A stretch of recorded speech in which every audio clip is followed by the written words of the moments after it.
13 of the deadliest snipers on the planet lined up. 13 trigger pulls. 13 misses. The target sat 4,000 meters out. Nearly 2.5 miles of desert heat, shifting wind, and terrain designed to break men who had never been broken before. Delta operators. SEAL snipers. Rangers who'd buried friends and kept shooting. Every single one of them walked away. Then a woman nobody recognized stepped up to the firing line. Small, quiet, no combat patch anyone could place. She didn't touch the rifle first. She took off her boots. If you've never heard the name Mara Veyne, you're about to understand why that's exactly how she wanted it.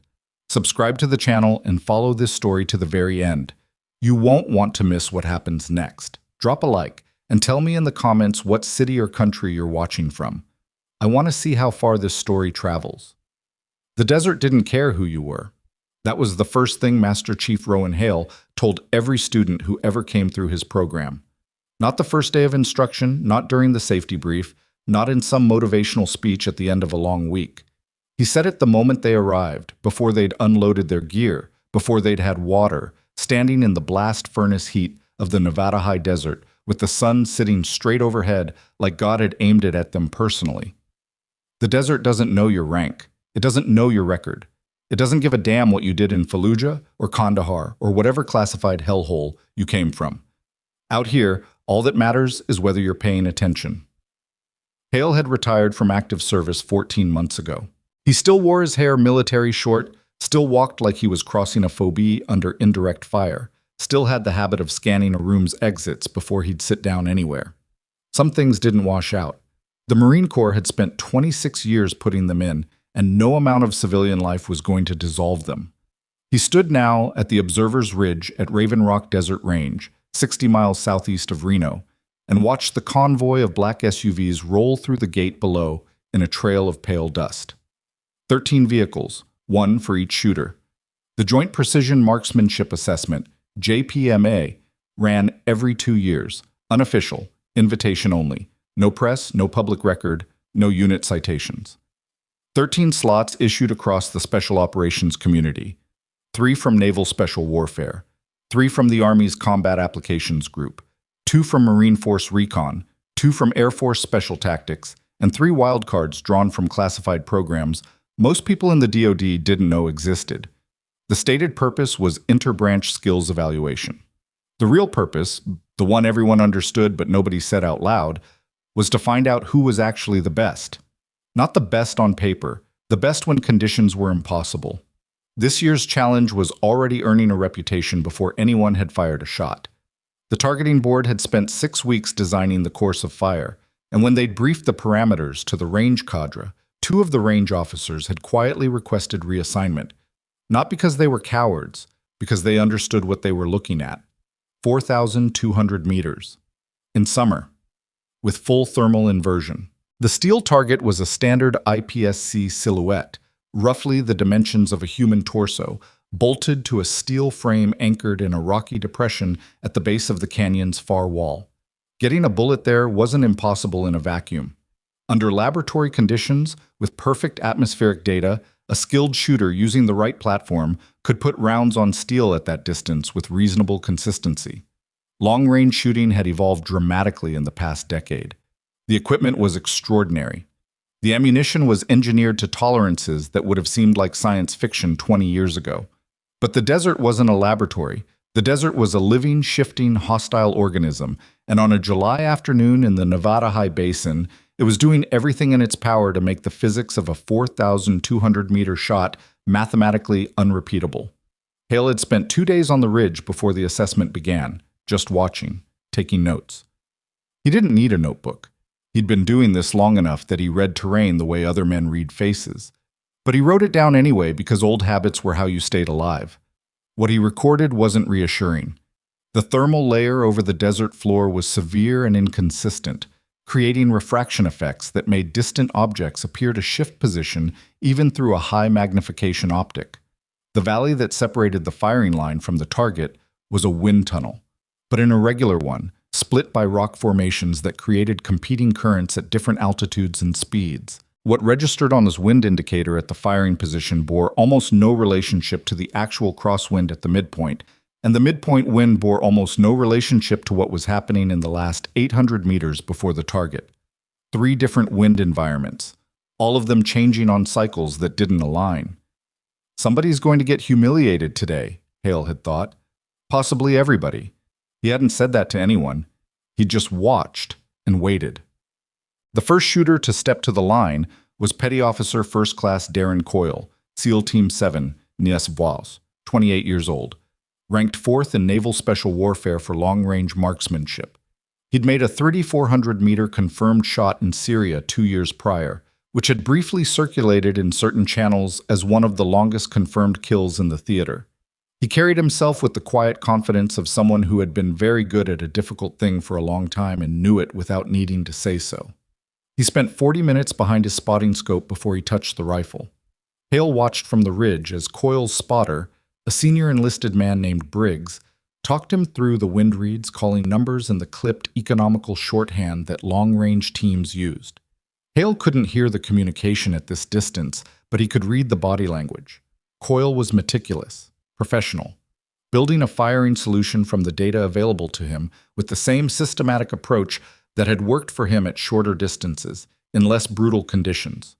The rifle was a custom-built platform chambered in .375 Chaytak, resting in a precision bipod on a concrete shooting bench that the range had constructed exactly at the measured firing point. The scope was a top-tier variable power unit dialed to maximum magnification. Everything that money and engineering and years of refinement could provide was present on that firing line. Coyle settled, stilled, pulled. The muzzle blast rolled across the ridge, and Hale was already watching the impact zone through his own glass when the round arrived. It hit the canyon wall roughly 4 feet to the right and 6 inches low of the target. Coyle didn't react visibly. He rechambered, consulted with Briggs, made adjustments, fired again, 3 feet left, 2 feet high. He fired 4 times in total before stepping back and passing the position to the next shooter. His expression was controlled, but Hale had known enough operators to read what was underneath it. Coyle wasn't confused. He was unsettled. He'd done everything correctly, and it hadn't worked, and he was a man who needed the math to behave. The second shooter was Army.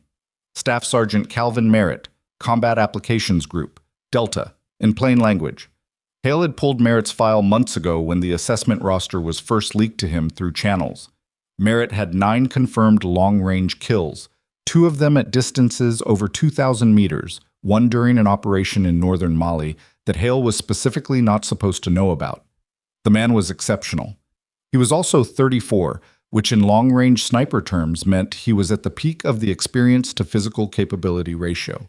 Old enough to have learned everything, young enough that his eyes and hands still cooperated. Merritt missed on his first shot. Adjusted. Missed again.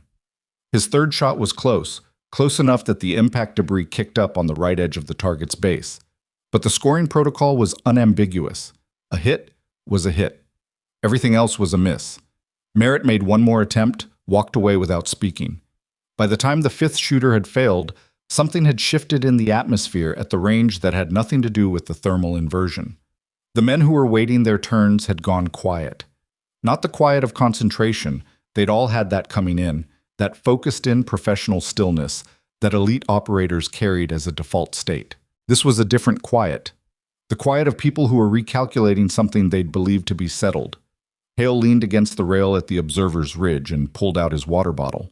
Beside him, Commander Elias Voss, the JPMA's supervising officer, a lean Navy commander with steel-gray hair and the permanent squint of someone who'd spent too many years looking at things far away, stood with his arms crossed, watching the firing line below.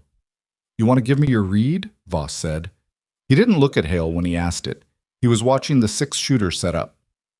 "Same read I gave you before it started," Hale said. "Which was?" "That the wind data at the firing position is a liar." Hale took a drink. "The valley creates 3 distinct wind environments between here and the target. The midpoint current is running roughly 40 degrees different from what the Kestrel is showing at the bench. And the terminal environment, the last 600-700 meters before impact, is a full reversal. The heat coming off that south-facing wall is generating an updraft that's pushing back toward the shooter." Voss was quiet for a moment. "That's a known factor. The shooters all have access to the same meteorological data. The meteorological data is wrong. Another silence. Then how does someone hit it? Voss asked. Hale didn't answer right away. He was watching the six-shooter, Marine Force Recon, a thick-shouldered gunnery sergeant named Olvera, who had the reputation of being the most technically proficient marksman in the entire USMC, settle behind the rifle with the absolute stillness of a man who had trained this exact motion 10,000 times. They stopped trusting the data, Hale said finally, and they start reading the desert. Olvera fired.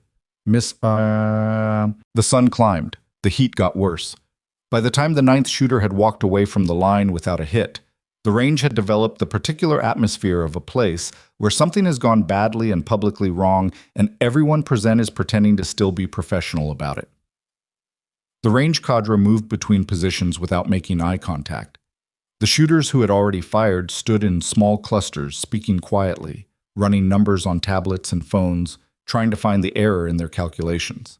There was no error. That was the problem. The calculations were correct. The desert was simply refusing to behave like the calculations predicted. Captain Adrian Cross watched from 30 yards back with his arms crossed and his jaw set in the particular expression of a man who was angry but couldn't identify a specific target for the anger. Cross commanded a specialized long-range interdiction element attached to a joint task force Hale didn't have clearance to know the full name of. His two shooters from that element had already gone through the line, first and third in the order, and both had missed. Cross had said very little since then, but the silence had a texture to it. "Where's Voss?" Cross said, to no one in particular. A junior range officer nearby shifted his weight. "Observer's Ridge, sir, with Chief Hale." "Hale." Cross said the name like he was identifying something he'd stepped on. "What's Hale doing here? He's retired." "He's a senior assessor, sir. Consulting role." Cross made a sound that wasn't quite a word and went back to watching the 10th shooter miss. The 13th slot on the roster was unusual. Hale had known about it for 3 weeks. He'd been the one to advocate for it, quietly, through the back channels available to a retired Master Chief who had spent 26 years building favors. And even he hadn't been entirely certain the argument would hold until Voss had confirmed the slot 6 days before the assessment. The 13th shooter was not from a named unit. Her file was flagged with a classification level that most of the other shooters at this range did not have access to, which was unusual in itself. JPMA participants were typically senior operators with broad clearances. What little background was visible through her official profile listed her as a Navy Chief Petty Officer currently assigned to a technical research and development program. There were no confirmed kills in her record, no combat deployments in the traditional sense. The marksmanship qualifications listed were extraordinary by any standard, but they were all range qualifications, controlled environment scores that meant something and also didn't mean enough, in the view of most of the men who would be watching. Her name was Mara Veyne. Hale had first met her 3 years prior, during a program he still wasn't permitted to name, in a context he described to people who asked, which was almost no one, as advanced human performance research. What he'd seen in that program had been difficult to categorize using the frameworks that conventional military assessment used. Veyne was not remarkable by the metrics that typically identified remarkable operators. She was 31 years old, 5'4", 140 pounds, with the kind of unremarkable physical presence that people consistently failed to remember. Her range scores at the conventional distances were excellent, but not exceptional. In a room full of elite snipers, she would not have been the person anyone pointed to first. What she had, what Hale had watched develop over 2 years of observation, was something that didn't have a clean military term. The closest he'd come was environmental cognition, the ability to read a physical environment not as a set of data points to be processed and acted upon, but as a living system with its own internal logic, its own rhythms, its own patterns that revealed themselves if you were patient enough and quiet enough and willing enough to actually stop and listen. Most operators learn to manage environments, to impose their will on the variables and push through. Veyne learned environments, like a language, like a personality. He'd watched her do it in a forest in Oregon, in a coastal environment in Virginia, in a high-altitude alpine setting in Colorado. Every time the result was the same. Other shooters applied their skills to the environment and hit their limits. Veyne became part of it somehow, and then did things that the other shooters stood around afterward and argued about because the math didn't fully explain them. He thought she could make this shot. He wasn't certain, but he thought so. Champ. Voss called the 13th position when the 12th shooter, Air Force Special Tactics, a young staff sergeant named Duran, who moved like a dancer and had a touch on a trigger that Hale privately thought was the best raw technique he'd seen in 5 years, walked away from the line shaking his head, his face expressionless in the way that only meant something if you knew how to read it. Final shooter, Voss announced over the range net. Chief Petty Officer Mara Veyne. The reaction at the range was not loud. Elite operators were too disciplined for catcalls or laughter, mostly. What happened was quieter and more corrosive. A shuffling of bodies, a series of exchanged glances, a particular stillness that descended on the clusters of men who had already fired as they processed the name and the insignia and the physical reality of the woman walking toward the firing line and arrived collectively at an assessment. She didn't belong here. Hale heard it without anyone saying it. 26 years had calibrated him to that frequency. Cross said something to the officer beside him, too quiet for Hale to catch from his position on the ridge.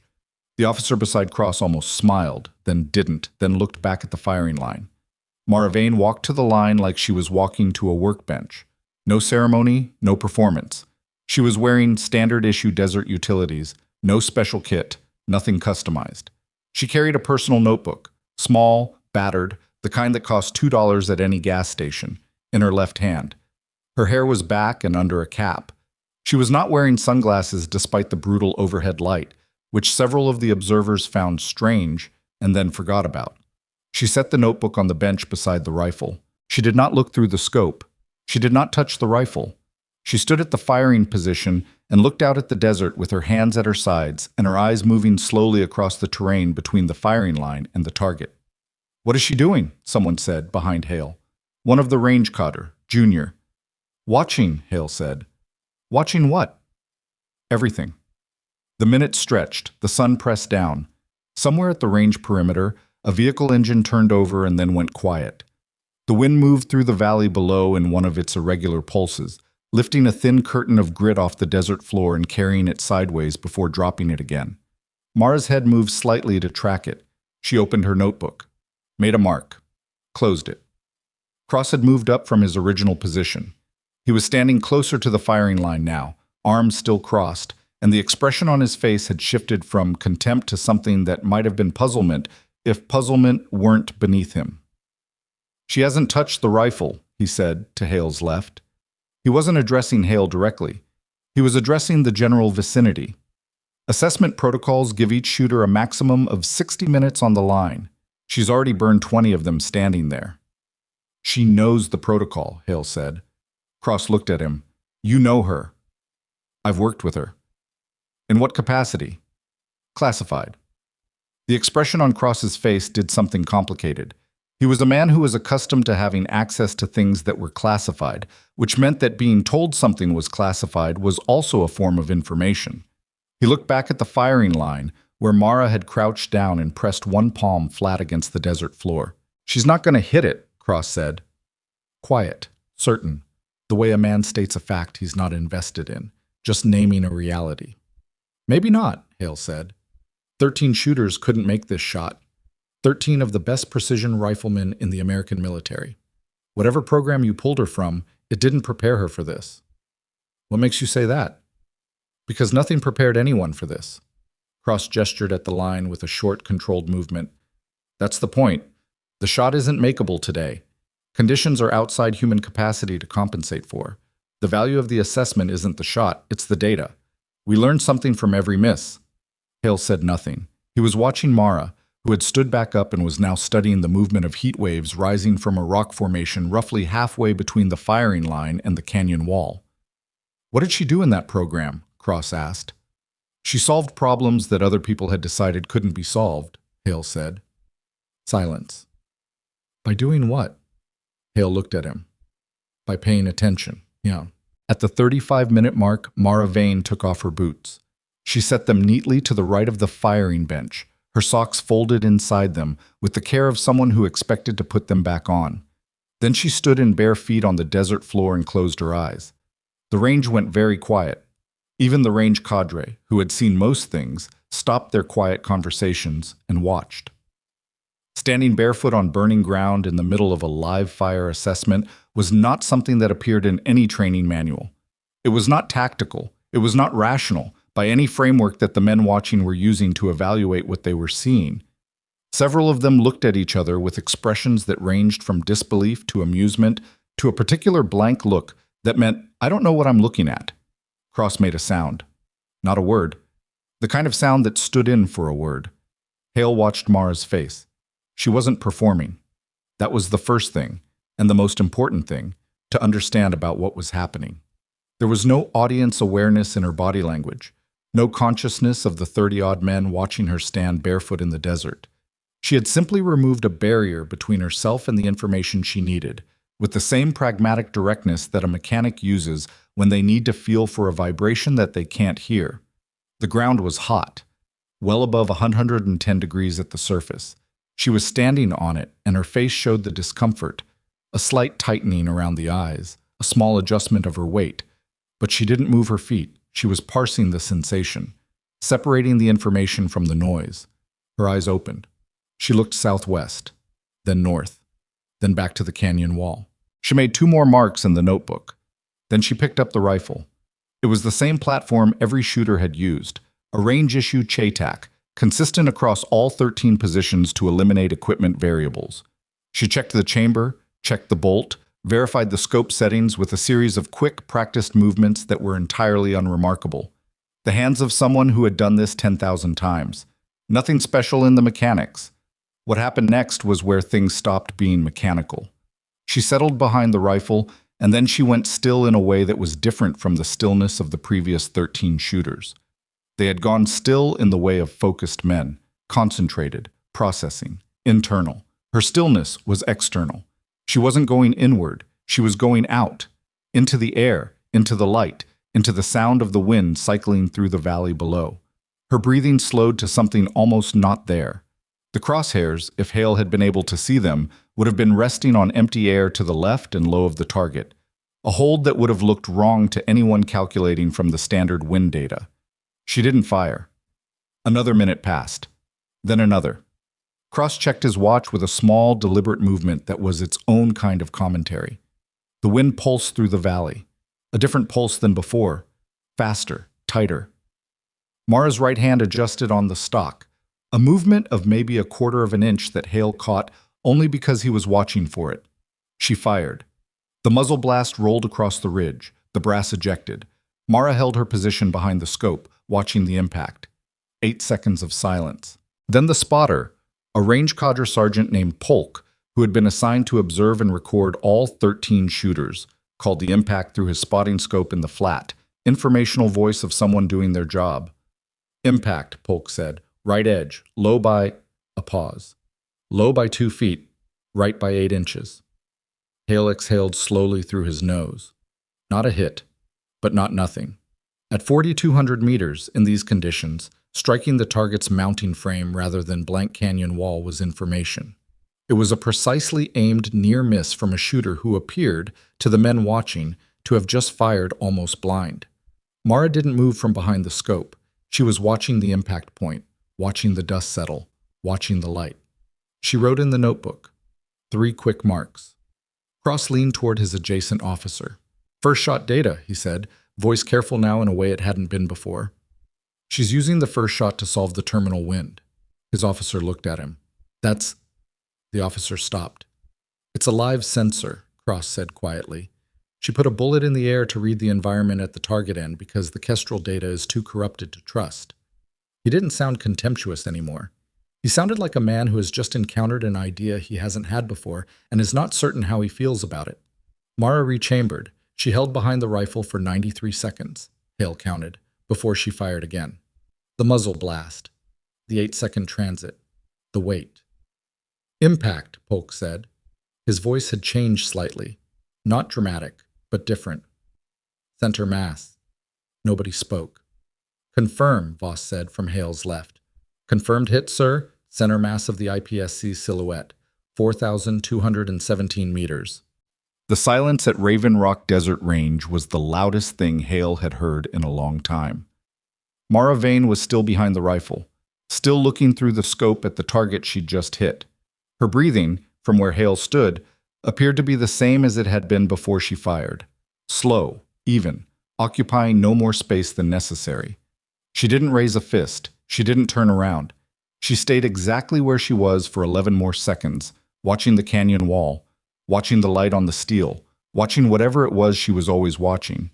Then she set the rifle down, picked up her notebook, sat down on the shooting bench, and began putting her boots back on. Nobody moved. 30 meters behind the firing line, Captain Adrian Cross stood with his arms no longer crossed, his hands loose at his sides, his expression doing something that it very clearly did not want to do and was doing anyway. He stared at this woman tying her bootlaces on a firing bench in the Nevada desert, and for the first time since Hale had known him, Adrian Cross had nothing to say. The scoring sergeant's voice was still hanging in the air. Confirmed hit, center mass, when the range erupted. Not in cheers. That wasn't what happened, and anyone who described it that way afterward was softening it into something more comfortable than the truth. What happened was more like a pressure release, the kind of sound a room makes when everyone in it has been holding something tight for a long time, and the grip suddenly fails all at once. There were voices, yes, but they were tangled and confused, men turning to other men with expressions that asked a question nobody wanted to be the first to phrase out loud. The range cadre moved. Polk said something into his radio that Hale couldn't catch. Two of the shooters who'd already fired pushed forward toward the firing line, as if proximity to the bench would help them understand what they'd just witnessed. Mara finished tying her second boot. She stood, tucked the notebook into her left breast pocket, and turned around to find 30-odd people staring at her with the particular blankness of individuals whose mental models have just been revised without their consent. She looked at Hale. He gave her a small nod. She returned it. That was the entirety of their celebration. Voss was already moving down from the observer's ridge, his stride carrying the controlled urgency of a man who understands that the next 15 minutes will require careful management.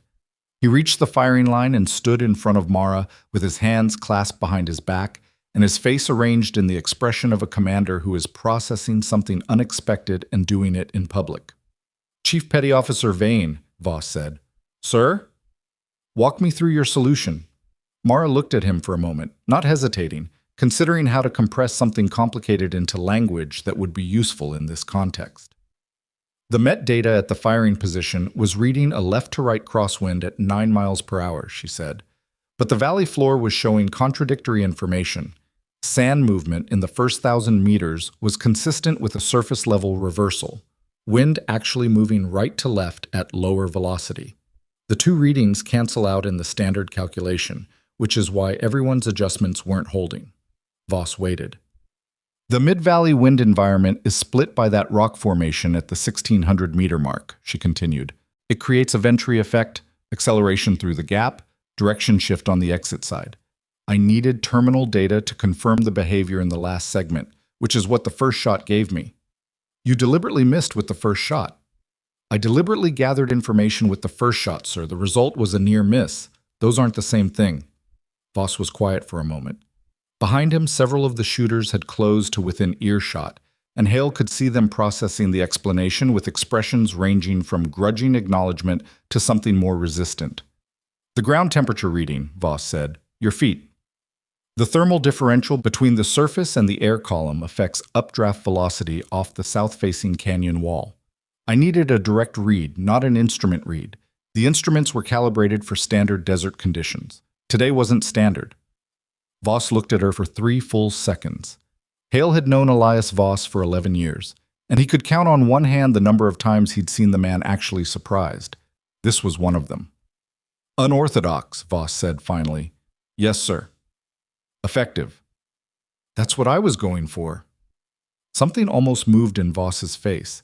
He turned away and began speaking quietly to the senior range officer, leaving Mara standing at the bench with the attention of every man at the range pressing against her from all sides. Cross hadn't moved. He was still in the position he'd occupied when Polk made the call. 12 feet back from the firing line, arms now loose at his sides rather than crossed.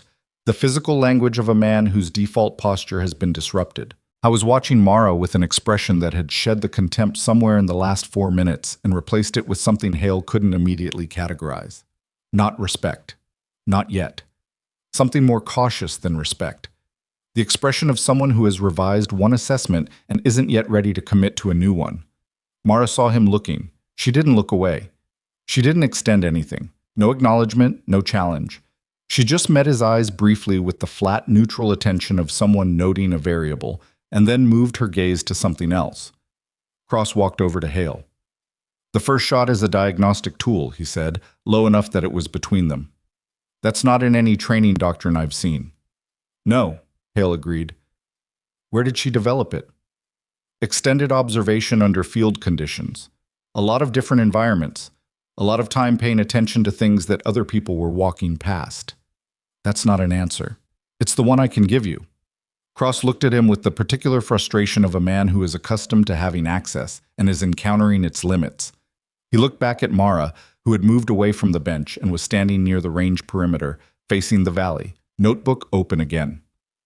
"She's still working," Cross said. "She's always working," Hale said. "Well." The debrief convened 90 minutes later in the range's primary briefing facility, a prefabricated building with the aesthetic charm of a storage unit that had been given chairs and a projector. 13 shooters, the range cadre, Voss at the front of the room, Hale at the back.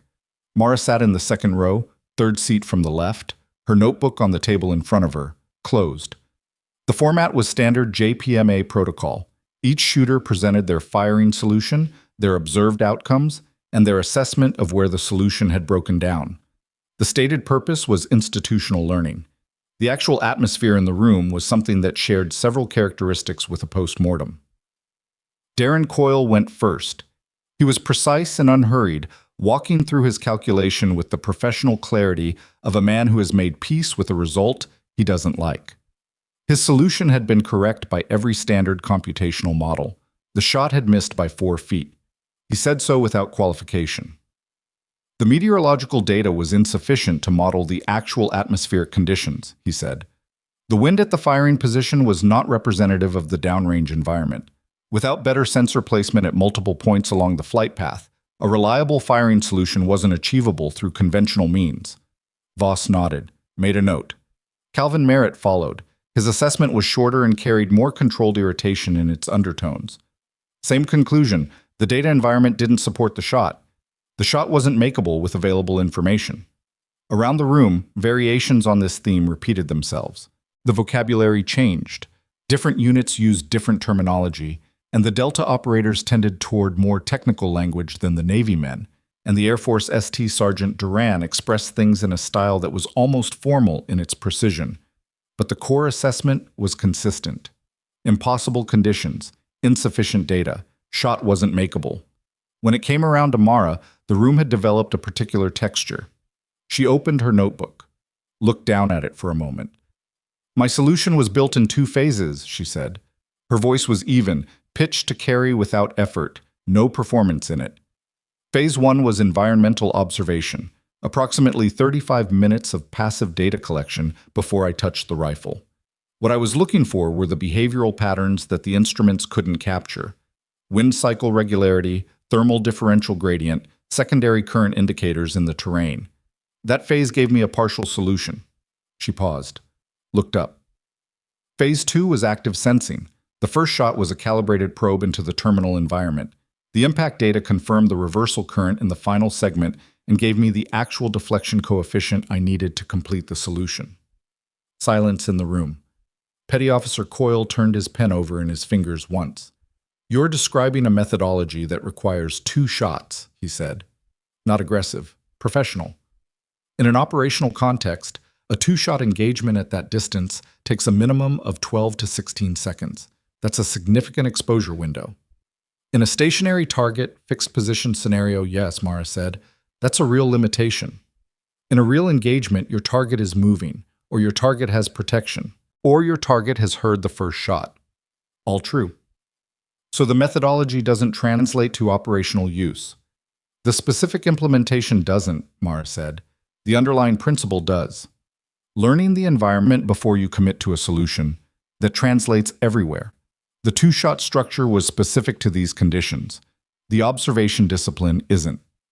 Coyle considered this. He didn't look satisfied exactly, but he didn't push further. Cross spoke from 2 rows back. "The observation phase," he said. 35 minutes. In an operational scenario, you'd have a target window measured in seconds or minutes. How do you compress that? You don't always, Mara said. Sometimes the answer is that you've been in position long enough, in the environment long enough, that the observation is already done before the window opens. That's a preparation question, not a real-time question. And if you don't have that preparation time, then you're doing something else. You're not doing this. Cross looked at her steadily. That sounds like a theoretical framework that works perfectly in theoretical conditions. So does any other targeting doctrine, if you pick the right counterexample. The room went quiet in the specific way of a space where something has been said that people are deciding whether to react to. Cross's jaw moved slightly. She's not wrong, Coyle said, from the front row. He didn't look at Cross when he said it. He was looking at his notebook, and his voice was the carefully neutral voice of someone calling a fact a fact. Every targeting doctrine has boundary conditions where it breaks down. She's not claiming hers doesn't. Cross said nothing. Hale, at the back of the room, watched Cross's hands.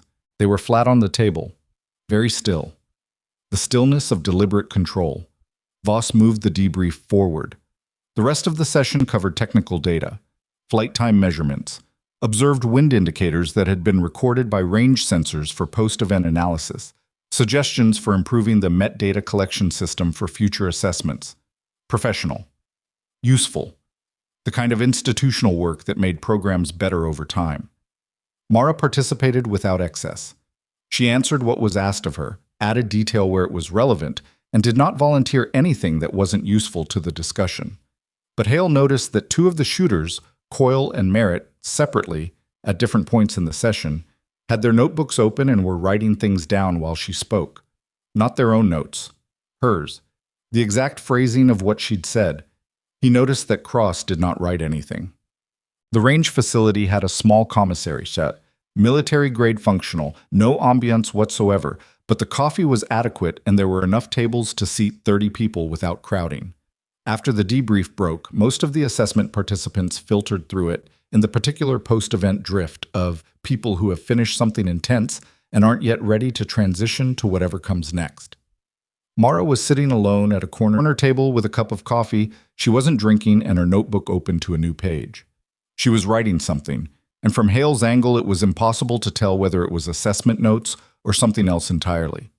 He got his own coffee and sat across from her without asking, which was the dynamic they'd established 3 years ago and had never renegotiated. She looked up briefly, looked back down.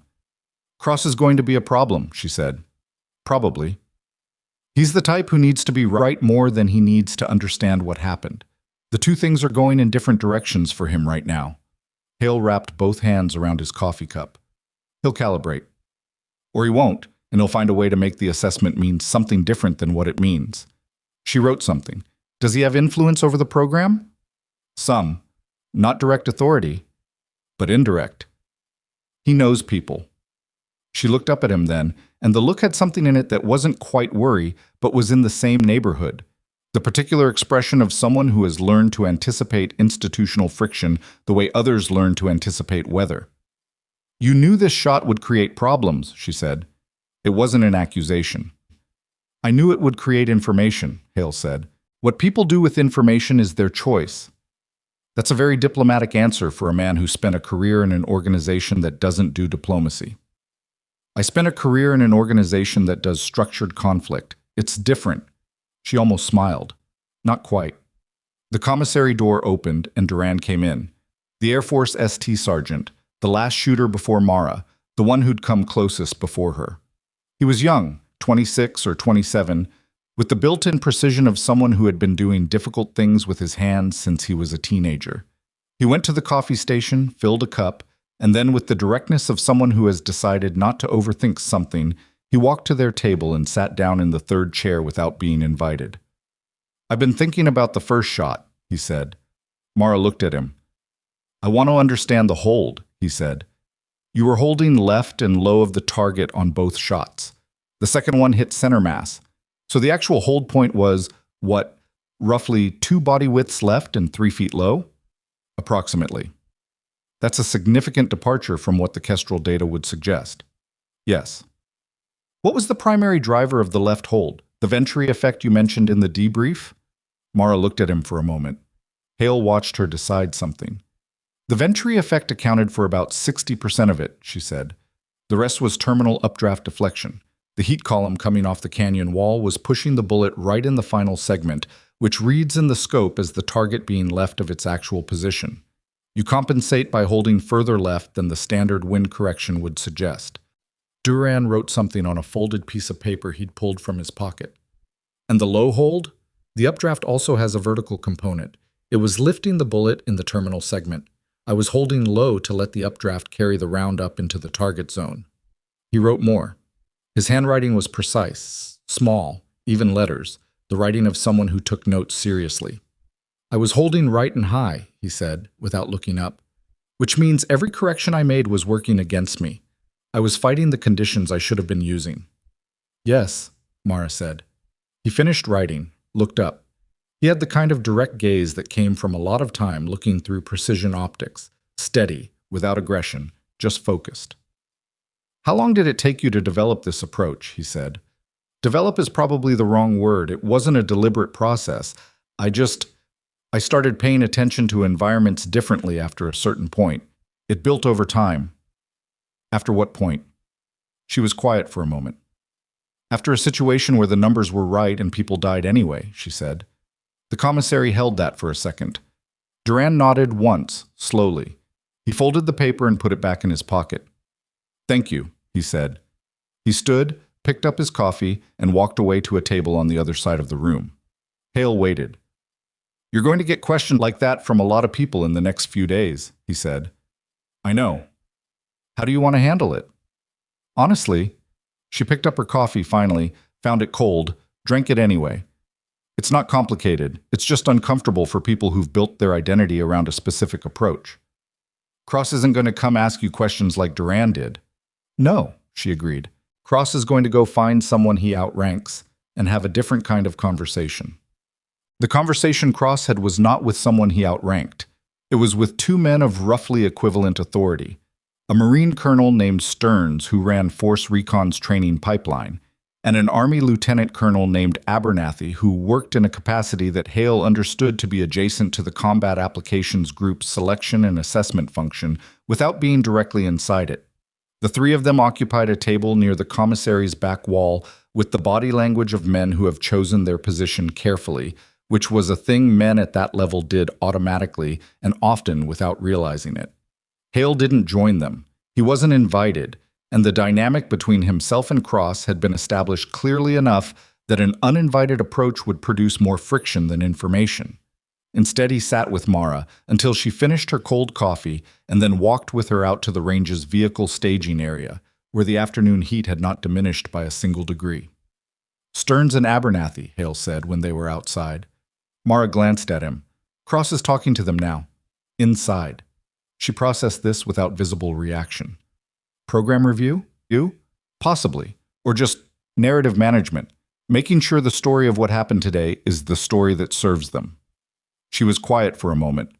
They were walking slowly along the perimeter fence, no particular destination, and the desert stretched out beyond the wire in all directions with the indifferent immensity it always had at this hour, the light going amber and long across the rock. What story would serve them? She said.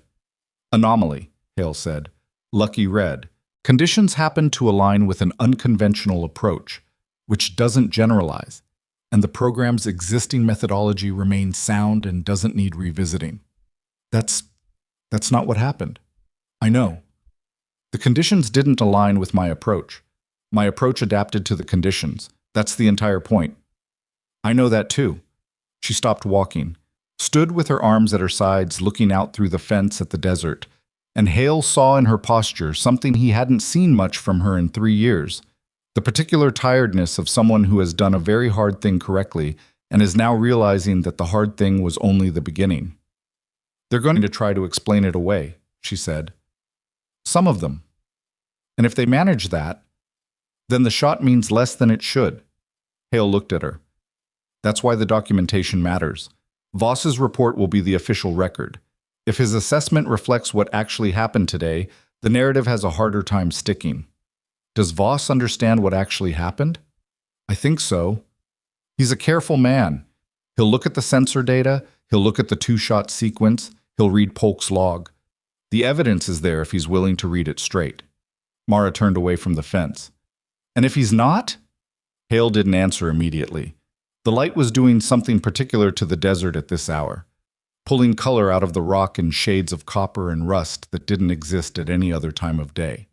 And he watched it for a moment before he spoke. Then we figure out what comes next, he said. Same as always. She looked at him. Something passed across her face. Not gratitude exactly, but the acknowledgement of a person who has operated alone for long enough that the presence of someone in their corner registers as genuinely significant rather than expected. You should know, she said, that Cross asked someone about my file after the debrief. Hale went still. How do you know that? Duran mentioned it, not directly. He said something about Cross asking the range CO whether the 13th slot had documentation attached, whether there was a unit of record. There is. It's flagged. Cross knows what a flagged file means. He's going to pull the thread. He won't get far. He might get far enough. She met his eyes.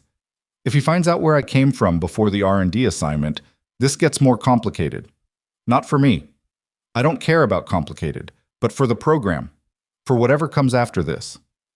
Hale was quiet. The desert held them both for a moment. The truth of what she was saying was not subtle. Her background, the operational history that existed in the classified segments of her record, the specific program and specific context in which her skills had been developed, was not a clean story. It was not the kind of record that made institutional conversations easier.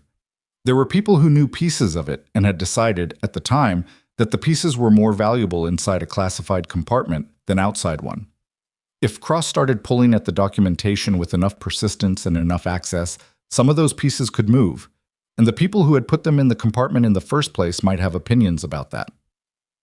Let me make a call tonight, Hale said. To who? He didn't answer that. She looked at him for a moment and then accepted the non-answer with the ease of someone who knew when to push and when to let a thing land where it would. They walked back toward the facility. The light continued its slow transformation of the desert into something that looked from a distance like it might be beautiful. At the facility entrance, Cross was coming out. He nearly walked into them, or nearly walked into Mara specifically, and pulled up short with the controlled reaction of a man who is always tracking his environment and had simply not tracked in this direction. He looked at Mara. She looked at him. Chief Petty Officer, he said. The rank was precise and entirely correct and communicated absolutely nothing beyond its technical accuracy. Captain, she said. He held her gaze for 2 seconds. 3. The kind of held gaze that is not a challenge exactly, but is the warning that a challenge might follow, and that the ground between them was not settled. Then he stepped past, and the door closed, and he was gone. Mara exhaled through her nose. One small breath. He pulled my file, she said. Hale looked at the closed door. How do you know? She glanced at him. Because that look wasn't about today's shot anymore, she said. That look was about something he found. Hale made his call that night from the parking lot of a gas station 4 miles from the range facility, standing between his rental car and a propane cage with his phone pressed to his ear and the desert dark pressing in from every direction. The line rang twice. I was wondering when you'd call, the voice said. The voice belonged to a woman named Diane Solis, who held a position in the Defense Intelligence Agency that had 3 different official titles depending on which document you were reading, and none of them accurately described what she actually did. Hale had known her for 19 years, which was long enough to have shared a foxhole with her metaphorically on 4 separate occasions and literally on 1. Cross pulled Veyne's file today, Hale said. A pause. Not the pause of surprise, the pause of someone confirming a thing they'd already anticipated. How deep did he get? I don't know yet. Deep enough to change how he was looking at her. What does that mean, specifically? It means he walked out of a building and looked at her like he'd found something he wasn't expecting, something that made the shot today feel like a smaller part of a larger picture he didn't have before. Another pause. Longer. The compartment is intact, Solis said. He can't have gotten into the operational record. What he could have accessed, with his clearance level, from a flagged file, is the assignment history. The gaps. The gaps are enough. Yes, she said. They are. Hale looked up at the sky. This far from any city, the stars were unreasonable in their number and brightness, the kind of sky that people who'd spent their careers indoors under fluorescent lights had genuinely never seen. Is this going to become a problem for her? He said. That depends on what Cross does with what he found. If he sits on it, uses it as personal leverage, tries to manage her through it, that's manageable. If he escalates it up through channels and frames it as a security concern, Solis paused. That becomes a different conversation. What would he frame as a security concern? The Lashkar Valley operation, she said, with the flat neutrality of someone naming a thing that has a long tail. Specifically, the 7 months she spent in-country before the official record picks her up. If someone is asking the wrong questions, that gap looks like something it isn't. Hale was quiet. The Lashkar Valley operation was not something he had full visibility into. He knew the edges of it, knew that Mara had been in a situation that was not officially a situation, in a place that was not officially accessible, doing work that had required her to become something that didn't fit neatly into any category the military used to describe its people. He knew it had produced results. He knew it had cost her things he couldn't fully account for. He knew that when she'd come out the other side and landed in the R&D program where he'd first met her, she'd been carrying something that she hadn't put down exactly, but had learned to carry without showing. She needs to know, he said. She probably already knows, Solis said. That woman is about 3 steps ahead of most people in any given room. But yes, tell her. And tell her that if Cross escalates, I can intervene at the review stage, but not before. I can't be seen moving on this preemptively. Understood. Hale. Her voice shifted slightly. Not warmer, more deliberate. What she did today? The shot. Yes. Is it what I think it is? What do you think it is? A proof of concept, Solis said, for everything the program was trying to establish. Hale thought about Mara standing barefoot on burning ground, eyes closed, listening to something no one else was hearing. Yeah, he said. That's what it is. He told her the next morning at 05:30 in the range facility's empty briefing room before anyone else arrived.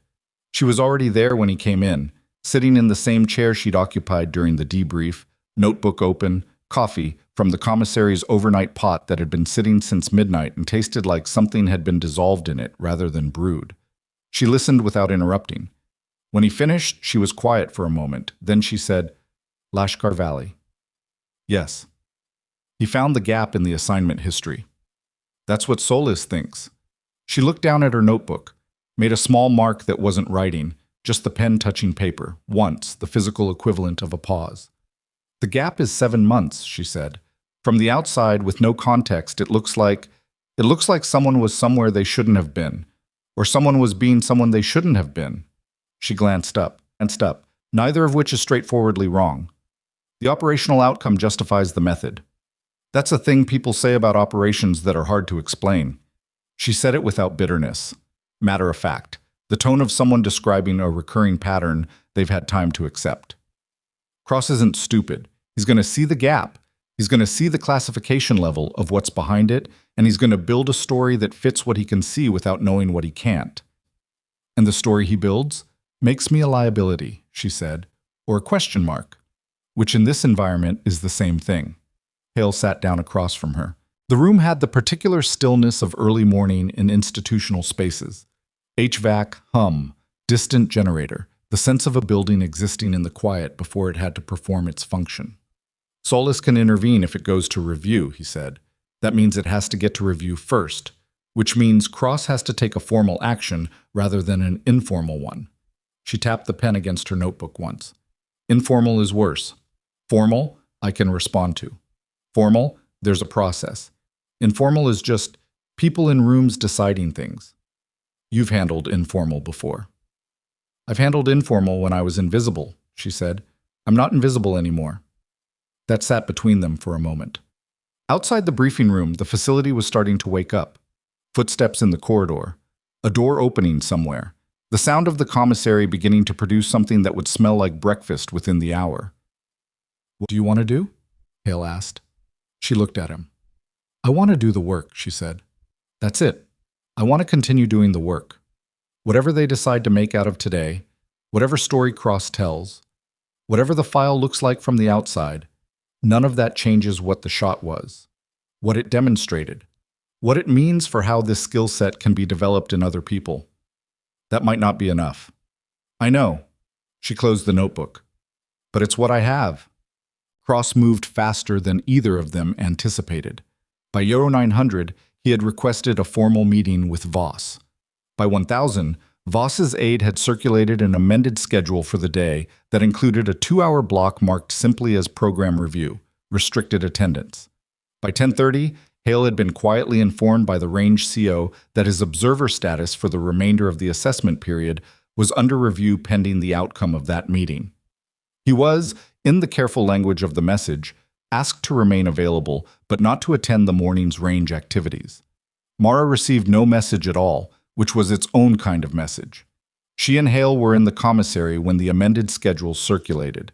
She was eating breakfast, eggs that had been cooked too long and toast that hadn't been cooked long enough, the universal output of institutional kitchen equipment running at scale, and she read the notification on her phone without changing her expression.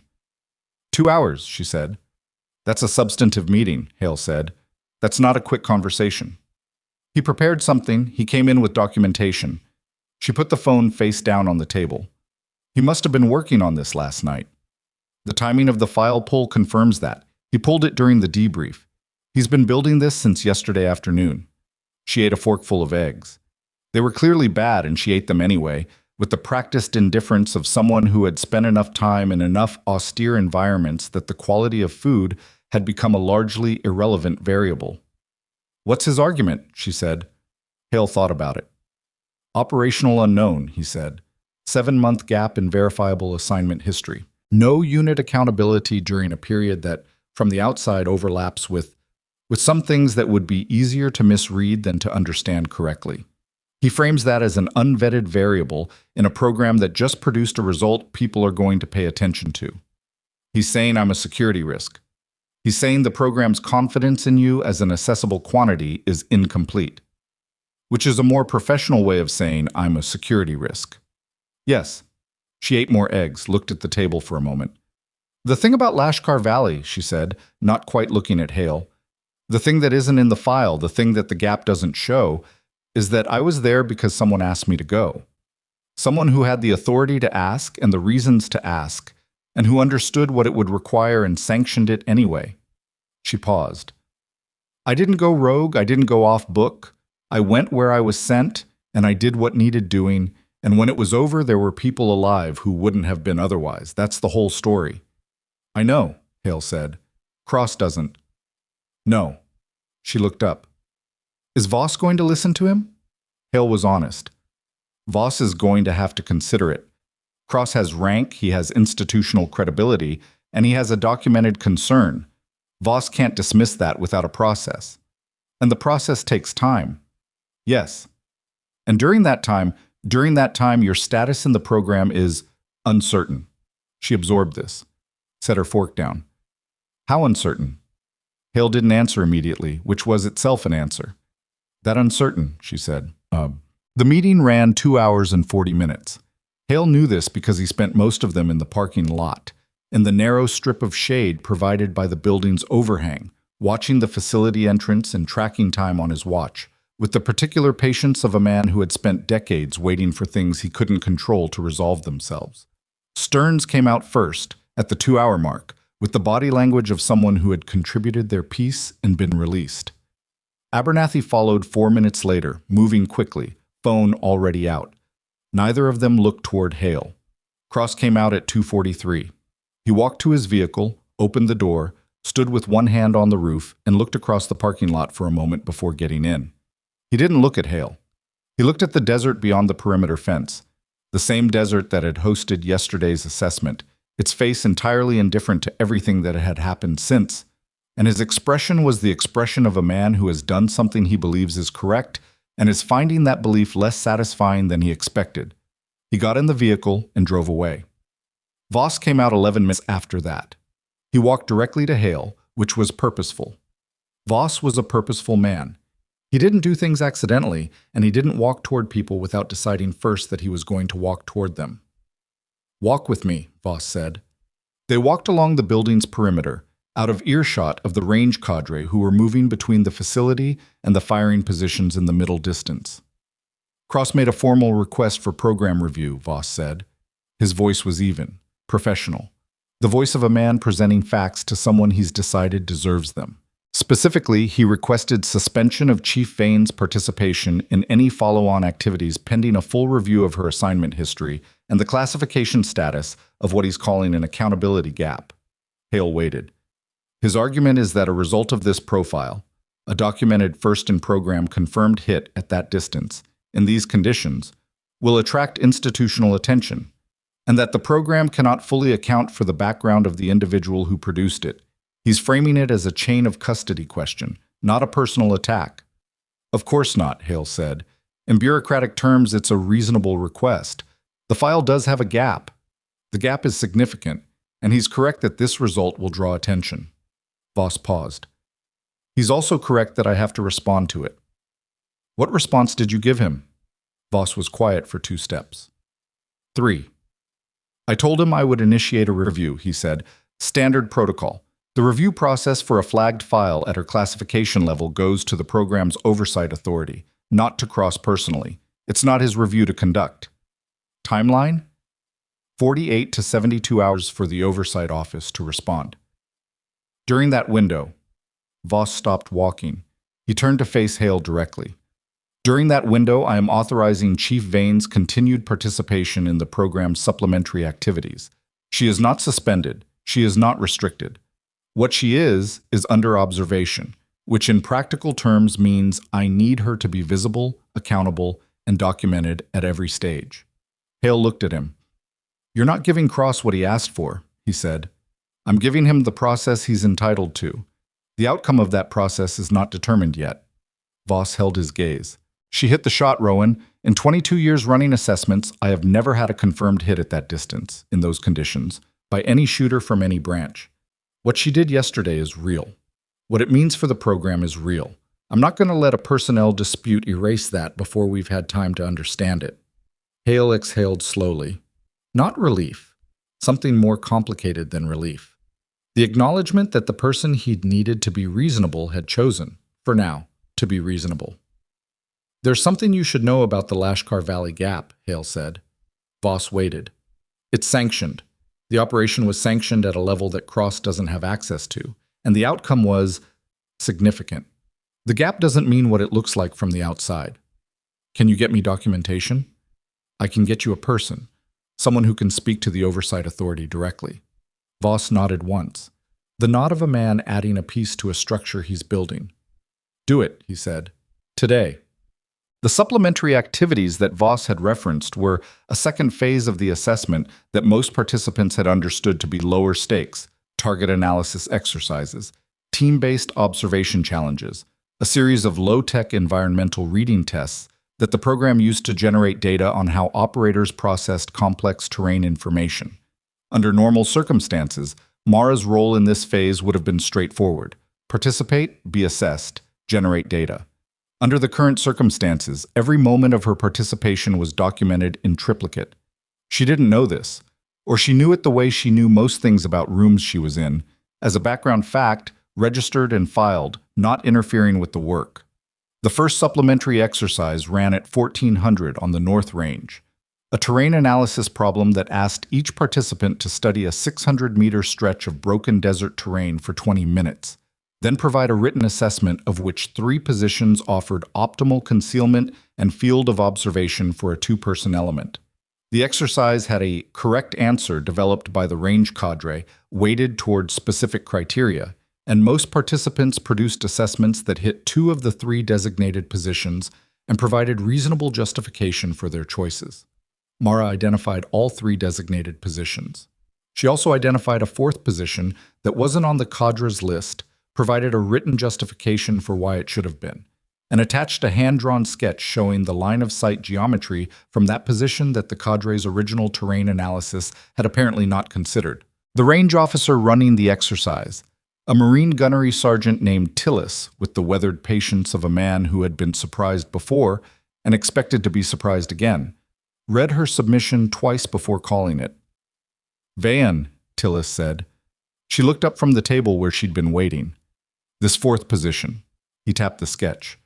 The outcrop at the northern edge. Yes. Our analysis didn't include it because the sight line to the primary observation axis is blocked by the ridge at the 200-meter mark.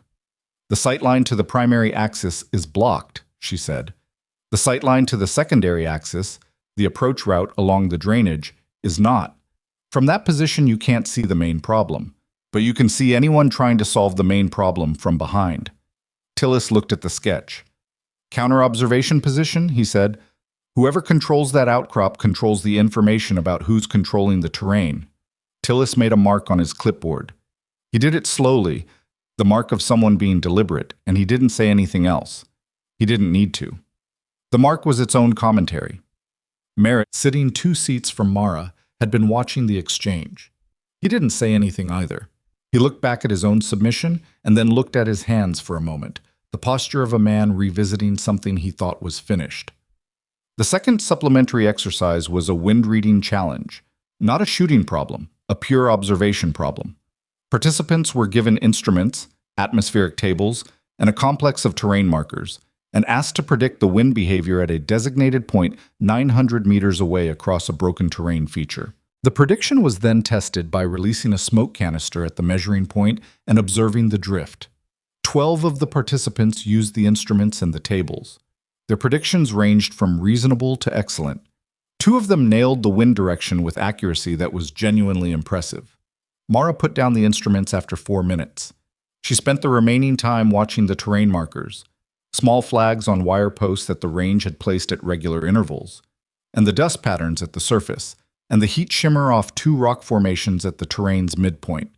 Her predicted wind speed at the target point was within half a mile per hour of the actual reading. Her predicted direction was exact. Tillis made another mark. By the end of the afternoon supplementary phase, something had shifted in the room that was different from the shift at the firing line the previous day. Yesterday, the shift had been shock, the disruption of a single dramatic event. This was accumulation. The quiet building of evidence, exercise by exercise, that what Mara had done at 4,200 meters was not a lucky anomaly. It was the visible peak of a capability that operated continuously, at every scale, in every environment she encountered. The men who had been revising their assessments since yesterday were revising them further. The men who hadn't been revising them were getting uncomfortable. Cross called at 17:15, while Hale was outside on his second call of the day with Solace, updating her on Voss's decision and the review timeline. The call was from a number Hale didn't recognize, which meant Cross had used a secondary line, the kind of operational caution that was itself a signal. He let it ring. Cross didn't leave a message. Hale finished with Solace, who confirmed that she could have someone at the Oversight Authority by end of business the following day, and that the documentation could be provided in a form that addressed the accountability gap without requiring full declassification of the operational record. It was the best possible outcome of the call, and he accepted it without celebration because the thing wasn't done yet, and celebrating incomplete things was a habit that got people in trouble. He found Mara at the far end of the North Range's observation deck, sitting on the railing with her legs over the outside and the desert dropping away below her in the long amber light of early evening. It was not a safe position. The deck was 12 feet above a rocky slope, and she was sitting in it with the easy unconsciousness of someone for whom awareness of physical risk has become so internalized it no longer registers as caution. "Good day," Hale said. "Productive day," she said. The distinction was deliberate. Tillis filed his report. You flagged a position his cadre missed in a terrain analysis they'd been running for 2 years. The counter-obs position. She looked out at the desert. It's not that they didn't know the concept.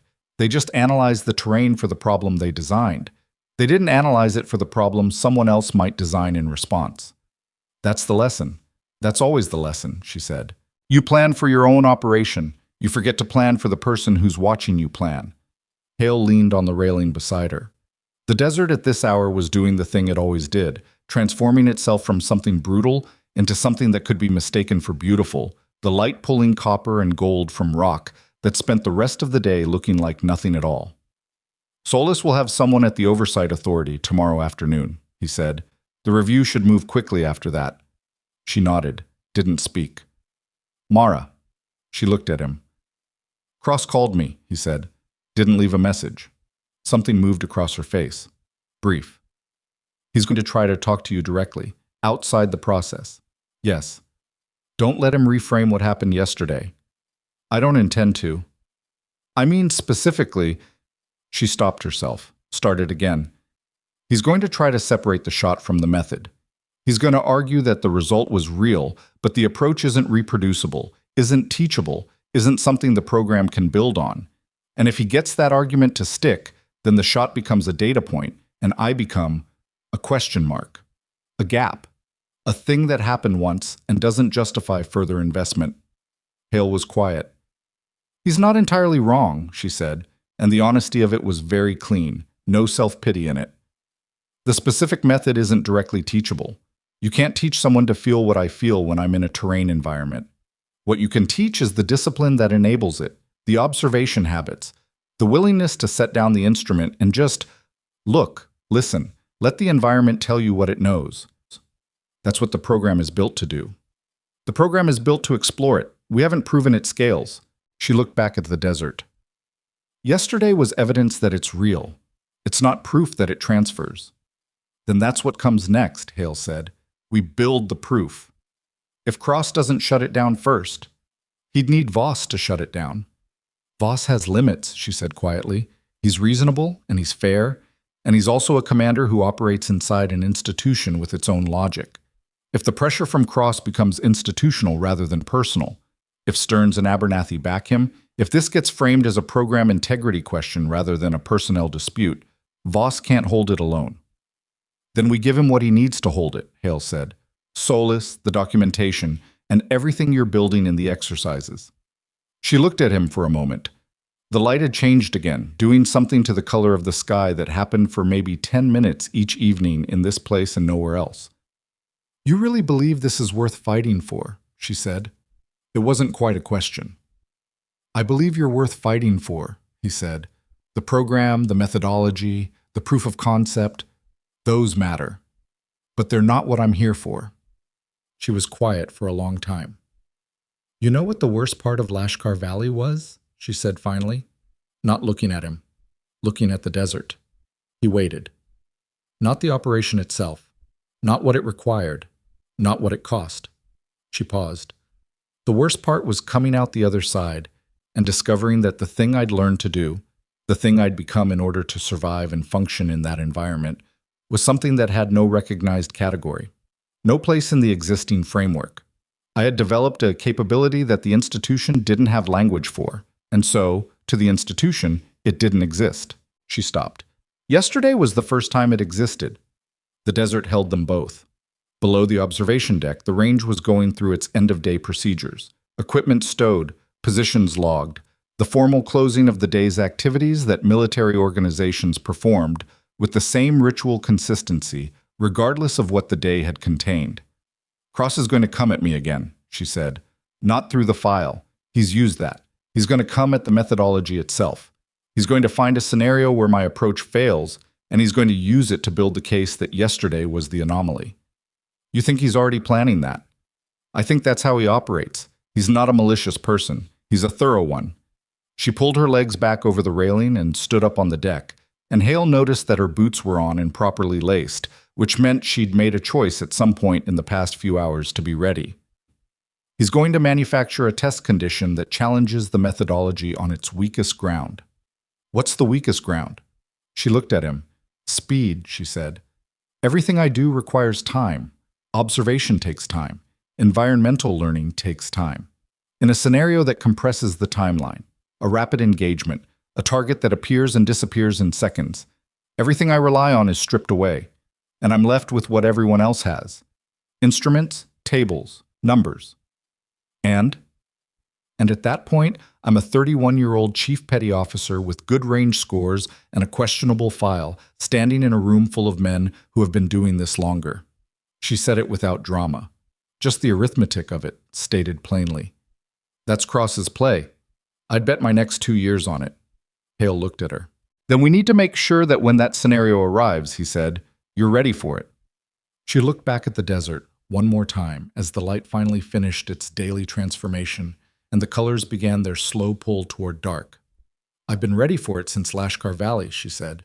I just haven't had to prove it in front of witnesses before. Cross's test came at 06:45 the next morning, before Hale had finished his first coffee. It wasn't announced as a test. It was announced as a supplementary live fire exercise, unscheduled, inserted into the morning block by Voss's office at Cross's request, framed as a practical extension of the previous day's terrain analysis work. The notification reached participants via the range's internal messaging system at 0620, which gave everyone 25 minutes to gear up and get to the south firing line. 25 minutes was not an accident. Hale read the notification standing in the doorway of the commissary and understood immediately what it was. The timeline compression, the lack of preparation window, the framing as an extension of existing work rather than a new challenge, which meant no specific mental preparation, no time to build the observation baseline that Mara's methodology required.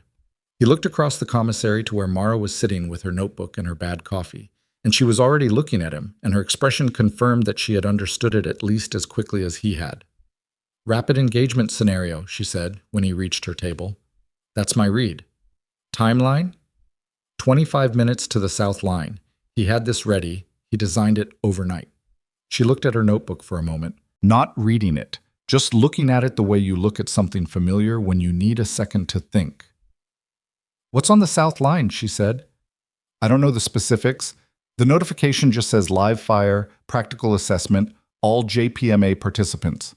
Who authorized it? Voss's office issued it, which means Cross got Voss to sign off. She was quiet. Or Voss let him have it, she said slowly, as a controlled test, to generate more data. Hale hadn't considered that. He considered it now. Voss was a careful man, a man who believed in evidence. If Cross had come to him with a legitimate methodological challenge, your assessment produced one result under one set of conditions. Demonstrate it holds under different conditions. Voss might have decided that giving Cross the rope was better than denying him and leaving the question open. Either way, Mara said, we go.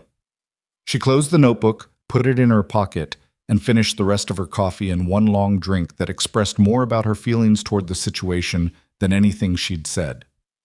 The south firing line at Raven Rock was a different animal from the North Range where the assessment had been conducted. Where the North Range was open, long sight lines, exposed terrain, the brutal geometry of distance. The south line was compressed. Rocky outcroppings created a broken, irregular landscape that topped out at around 800 meters before the terrain folded into a canyon system that blocked further distance. It was a precision problem rather than an extreme range problem, which meant the technical difficulty was different in kind. The challenge, as Voss explained it to the assembled participants at 0710, was this. A series of steel targets would appear and disappear at randomized intervals across the South Range's broken terrain. Each target was visible for between 4 and 12 seconds. The targets were positioned at varying distances between 200 and 800 meters, in positions that changed between each shooter's turn. The sequence was computer-controlled and unknown to participants. Each shooter had 1 minute from the start signal to engage as many targets as possible. Standard scoring, hit ratio, time to first engagement, number of engagements attempted. It was, Hale recognized, an almost perfectly designed counter to Mara's demonstrated strengths. There was no time for passive environmental observation. There was no opportunity for a diagnostic first shot. The targets appeared and disappeared on a schedule that bore no relationship to any environmental rhythm she could read in advance. The only relevant skills were reaction speed, pre-acquired ballistic knowledge, and the ability to build a firing solution in seconds rather than minutes. It was, in other words, the test that Cross had told no one he was designing. The shooters went in order of the previous day's assessment ranking, which put Mara last again. Hale wasn't certain if Cross had arranged that or if it had fallen that way naturally. It didn't matter much. Last meant she watched every other shooter go first, which was information, though not the kind the test was designed to generate. Coyle went first. He was quick, genuinely, impressively quick, with the fluid efficiency of someone who had trained the rapid engagement sequence until it was below the level of conscious thought. He hit 4 targets in 60 seconds, missed 2, had time on 2 others that disappeared before he completed his solution. His hit ratio was 67%, which the range cadre's expression suggested was strong. Merritt hit 5.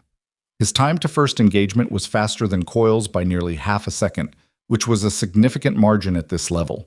The Air Force ST Sergeant Duran hit 4 cleanly and attempted a 5th that he hit as the target was dropping. The round caught the edge of the steel as it descended, and the cadre ruled it a partial. He looked frustrated in the precise, controlled way of someone who has an emotional response and has trained the expression down to almost nothing, but not quite all the way. One by one they went. The scores ranged from 2 confirmed hits to Merritt's 5. The pattern that emerged was consistent with what Hale expected.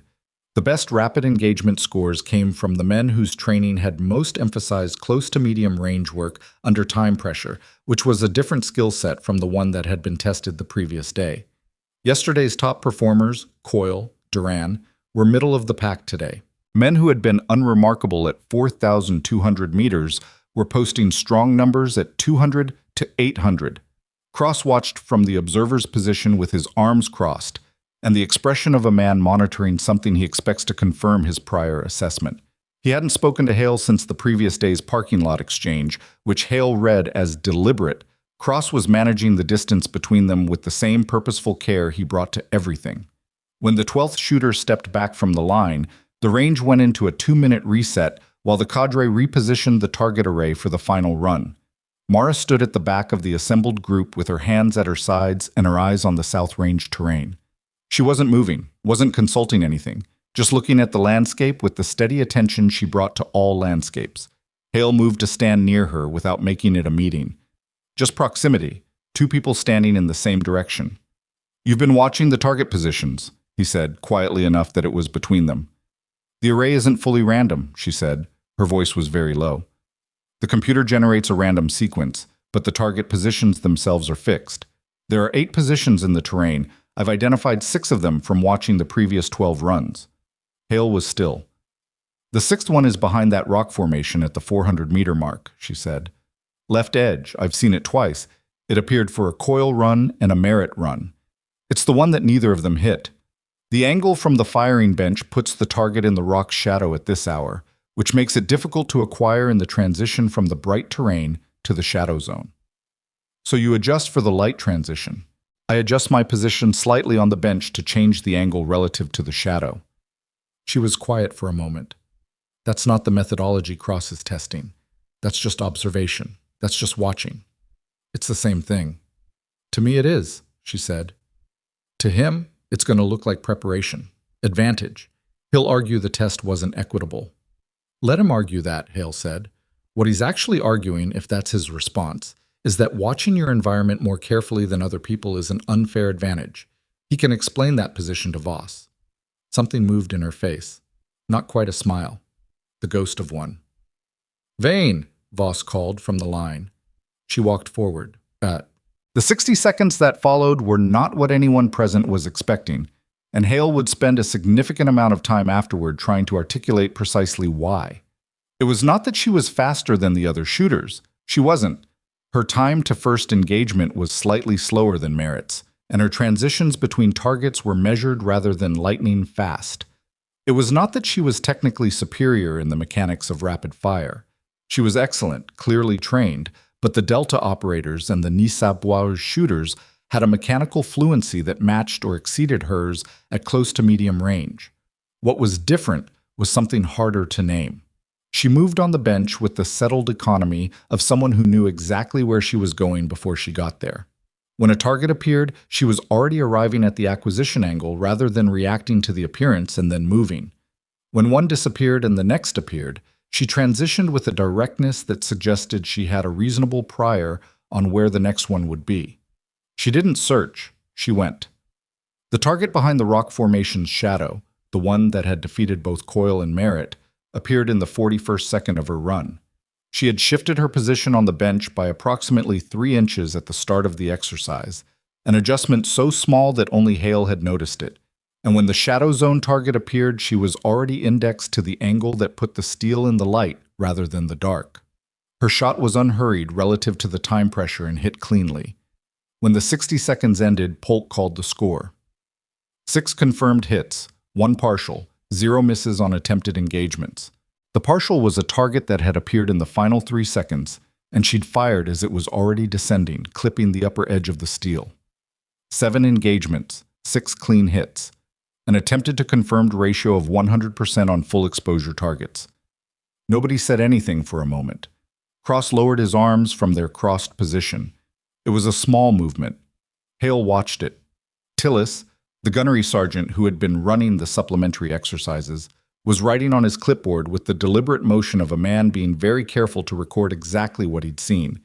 He wrote for longer than the score required. Coyle, standing 2 positions to Hale's left, exhaled slowly through his nose.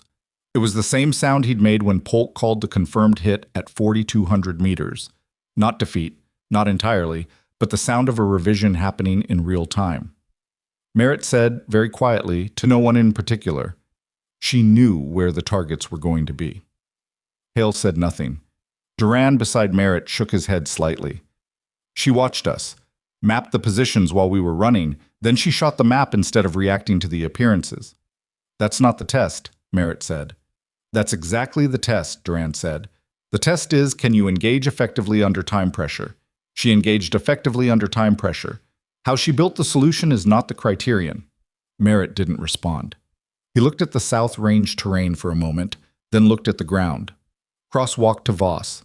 Hale moved to follow, and Voss's slight head movement, a millimeter of acknowledgement in his direction, indicated that his presence was permitted. The target positions were observable, Cross said. He was controlled, professional, making an argument, not throwing a fit. She spent 12 rotations collecting positional data that wasn't available to the shooters who went earlier. That's a sequencing advantage that invalidates direct comparison. Every shooter in this assessment had access to the same observation window, Voss said. They weren't using it as a data collection phase. No, they were using it to prepare mentally for their own run. Voss looked at Cross steadily. Chief Veyne used it to build information about the environment she was about to operate in. That's not a sequencing advantage. That's a methodological difference. Voss? Adrian. Voss said the first name quietly, and it landed differently than the rank would have. What outcome are you looking for here? Cross was silent. You requested this exercise, Voss continued. The implicit argument was that yesterday's result, the 4,200-meter hit, was specific to conditions that favored her approach, and that a different condition set would demonstrate the approach's limitations. That's a legitimate methodological question, and I took it seriously. He paused. She just hit 6 of 6 attempted targets, including the shadow position that defeated your 2 top rapid engagement shooters, using an observational preparation methodology that she developed in plain sight of everyone present. What outcome were you expecting? Cross looked at him for a long moment. His jaw moved slightly. I was expecting the data to be ambiguous, he said finally. I was expecting enough variance to justify the review. It's not ambiguous. The file is under review through the appropriate channel, Voss said. Solis's office contacted my oversight authority this morning. The review will be complete by end of business today. The accountability gap has a documented explanation that addresses your concern. He paused. Is there something else? Cross looked at Mara, who was at the firing bench doing her post-exercise clearing procedure. Magazine out, chamber check, safety on. With the precise, unhurried attention she gave everything mechanical. She was not looking at them. She was looking at the rifle. She spent 7 months in Lashkar Valley, Cross said. Not loud. Almost private between the 3 of them. Whatever she was doing there, whatever she became there, that's what I'm looking at when I watch her work. And I don't have a category for it. Hale was quiet. Voss was quiet. Cross looked at the desert. I need a category, he said. That's the issue. It's not the file. It's not the gap. It's that I cannot fit what she does into an existing framework, and things I can't fit into a framework are things I don't know how to assess for risk. The honesty of it was unexpected. Hale felt it land differently than everything Cross had said before, because this was not institutional posturing or bureaucratic maneuvering. This was a man admitting, in the particular vocabulary of someone who operated in threat assessment mode as a baseline, that he was encountering a genuine limit of his own comprehension. That's the program's purpose, Hale said. Cross looked at him. What she does doesn't fit the existing framework because the existing framework wasn't built to hold it. The program exists to build a new framework, to create the category. Cross said nothing. That's why the JPMA invited her, Hale continued. Not to see if she could perform within the existing model, to see what the existing model was missing. Another silence. The desert held all three of them in its vast indifference. She needs to tell me about Lashkar Valley, Cross said finally. Hale looked at him. Not the operational record, Cross said. I understand I don't have access. I mean, what it did to her, how it built what I'm watching. I need to understand the mechanism, not the event. Hale looked at Mara. She had finished clearing the rifle and was standing at the bench with her notebook out, writing something. She had the posture of someone who has been listening to a conversation 30 feet away and has chosen not to indicate that she's heard it. You'd have to ask her yourself, Hale said. Cross's expression moved. Several things crossed it in sequence: resistance, calculation, and something that was the distant cousin of humility, before it settled into something that wasn't any of those but contained elements of all three. I know, he said. The afternoon was quieter than the morning had deserved to make it. The program review notification from Solis's oversight contact arrived at 1340, transmitted through Voss's office in the form of a 2-paragraph memo with a classification marking that ended the formal review process cleanly. The memo addressed the Lashkar Valley gap with the kind of language that bureaucratic systems used when they needed to close a question without opening what was behind it: sanctioned, documented, outcome positive, no ongoing security concern. It was minimal and sufficient, and Cross received a copy through his own channels within the hour. Hale didn't see Cross's reaction to the memo directly. He heard about it from Tillis, who had heard it from the range CO, who had been present when Cross read it in Voss's office. The reaction, apparently, was a long silence followed by a single question. Is the outcome documentation available for review?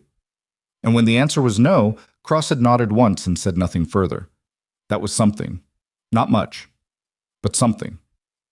The formal part of the assessment concluded at 1600 with a brief ceremony that wasn't really a ceremony, Voss making a statement about the program's purpose, the range CO presenting each participant with a record of their assessment scores, the institutional handshake that marked the end of a thing and the beginning of its paperwork. 13 shooters moving through the motions with the practiced ease of people who had attended many of these closings and understood their function. Mara received her scoring record, shook Voss's hand, stepped back into the line. She looked at the paper for a moment. Her expression when she looked at it was the expression of someone reading data rather than validation, checking figures, noting relationships, filing the information. Cross was at the end of the line. He watched her receive her record and step back, and then he stepped forward for his own, and for a moment they were adjacent, 2 feet between them, both facing Voss. It was the closest they'd been since the conversation outside the facility entrance the previous evening. He didn't say anything. Neither did she. But when they both stepped back and the line began to disperse, Cross did not immediately move away. He stood holding his scoring record with both hands, looking at the document, and then he looked at Mara with the expression of someone who has been revising a position across 48 hours and has arrived, finally, at the revision's end. Chief Petty Officer, he said. She looked at him. The shadow position target, he said, at the 400-meter mark. Yes. My 2 shooters missed it because of the light transition. That's my assessment. You adjusted your bench position at the start of your run, 3 or 4 inches to the left. She looked at him without confirming or denying, waiting to see where he was going. I've been trying to figure out when you made that decision, Cross said. You didn't move to the bench and then adjust. You sat down in the adjusted position, which means you decided before you got on the bench. Yes. Which means you knew the shadow position target would be a problem from the observation phase. I suspected it would be a factor for anyone running at this time of morning, given the sun angle. I knew it had defeated 2 runs already. He was quiet for a moment. At what point during the observation phase did you identify the shadow position as a priority variable? She thought about this. 3rd run, she said, when Merritt missed it. Coyle had missed it also, but I thought Coyle's miss might have been target acquisition speed. When Merritt missed it, Merritt's acquisition speed is excellent. I started looking at the environmental cause and identified the light transition. Within the next 2 runs, yes. Cross looked at his scoring record, then at her. The expression on his face was doing something that Hale, watching from 8 feet away, found difficult to name. Not quite respect still, but the thing that precedes respect in people for whom respect is not a default setting. The clearing away of objections. The reluctant recognition of a thing that has been confirmed beyond reasonable challenge. I want to understand how you developed this, Cross said. Not the operational history, the cognitive mechanism. How someone trains themselves to process an environment the way you do. Mara looked at him steadily. You don't train yourself to process it, she said. You train yourself to stop filtering it out. Most people, most trained people, most professionals, we learn to process our environment selectively. We filter to the operationally relevant information and discard the rest. It makes us faster, more decisive, less overwhelmed. She paused. But the filter also removes things that don't fit the operational template we've been trained to apply. Things that matter, but not in ways the template recognizes. So you remove the filter. You loosen it. You can't remove it entirely. You drown in data. But you can learn to hold it more lightly, to let things through that the trained response would have blocked. Cross was quiet for a moment. That sounds like it creates vulnerabilities, decision paralysis, overload. It can, she said, if you do it wrong, or if you do it in the wrong context. The skill isn't removing the filter. The skill is knowing when to loosen it and when to tighten it back up. She met his eyes. Yesterday at the line, the filter was loose. During this morning's run, it was tight. I'd already done the environmental work during the observation phase, and when the clock started, I wasn't processing anymore. I was executing. Cross absorbed this. The process of it was visible in a way that he probably didn't realize. A man genuinely turning a new concept over, testing its edges, looking for where it broke down. In Lashkar Valley, he said, the name carefully neutral. Is that where you learned to do this? Mara looked at him for a long moment. Lashkar Valley is where I learned it wasn't optional, she said. Cross held her gaze. Then he nodded. A single, small movement. The nod of a man accepting an answer that gives him less than he wanted and more than he expected. He looked at Hale. The program review, he said. My formal request. I'd like to withdraw it. Hale said nothing. That requires notification to Voss's office, Cross continued, and to the oversight authority that Solis engaged. I'll handle that through the appropriate channels today. That's your call to make, Hale said. Yes. Cross looked at the desert for a moment. It is. He walked back toward the facility. Straight line, unhurried, the walk of a man who has decided something and is moving toward the next thing. Hale watched him go. Mara was already looking at her notebook. Voss found Hale at 17:30 in the parking lot where this had started 2 days ago, in the same strip of overhang shade that had become Hale's default position for conversations that required privacy and proximity to the facility simultaneously. Cross withdrew the review request, Voss said. I know. Solis's documentation helped. The morning exercise helped more.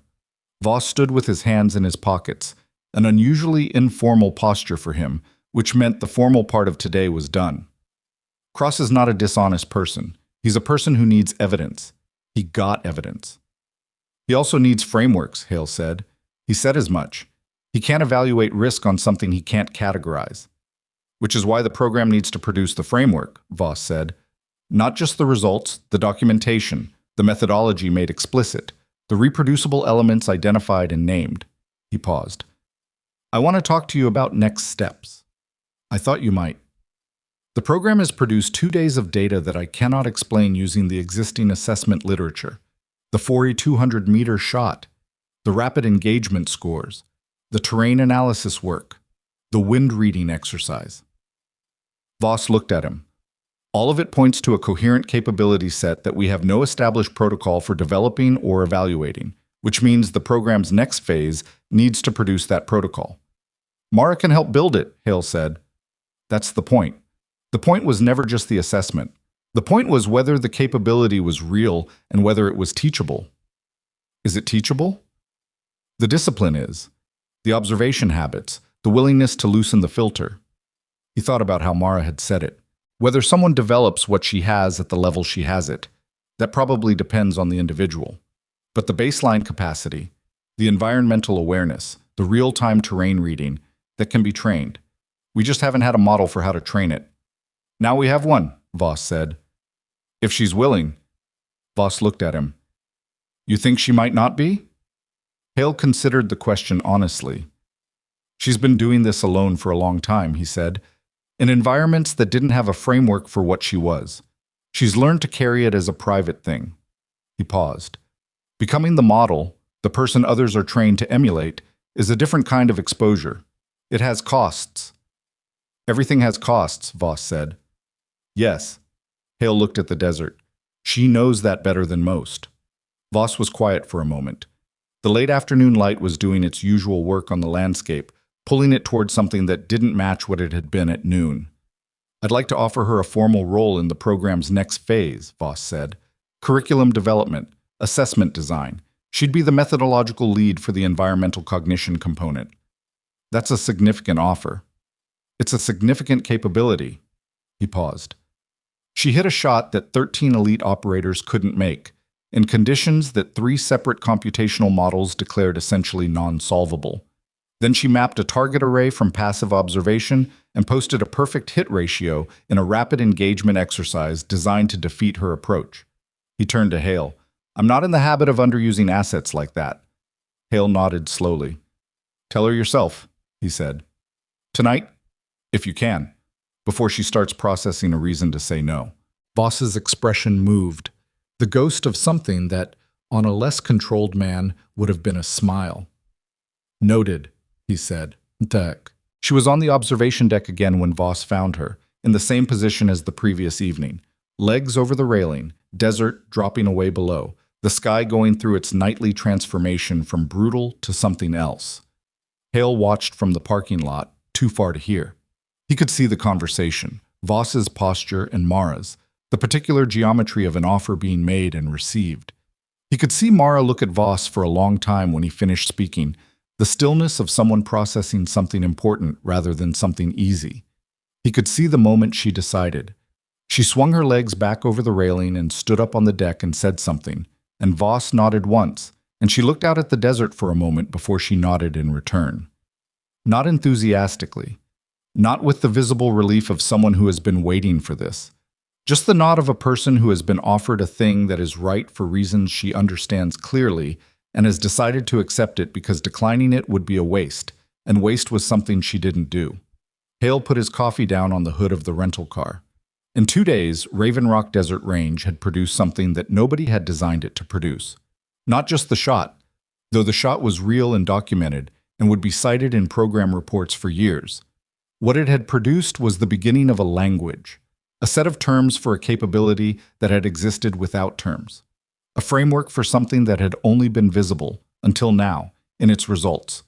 In a 7-month gap in a file, in an impossible hit at 4,200 meters, in 6 clean engagements on a rapid-fire course that had been designed to expose a weakness.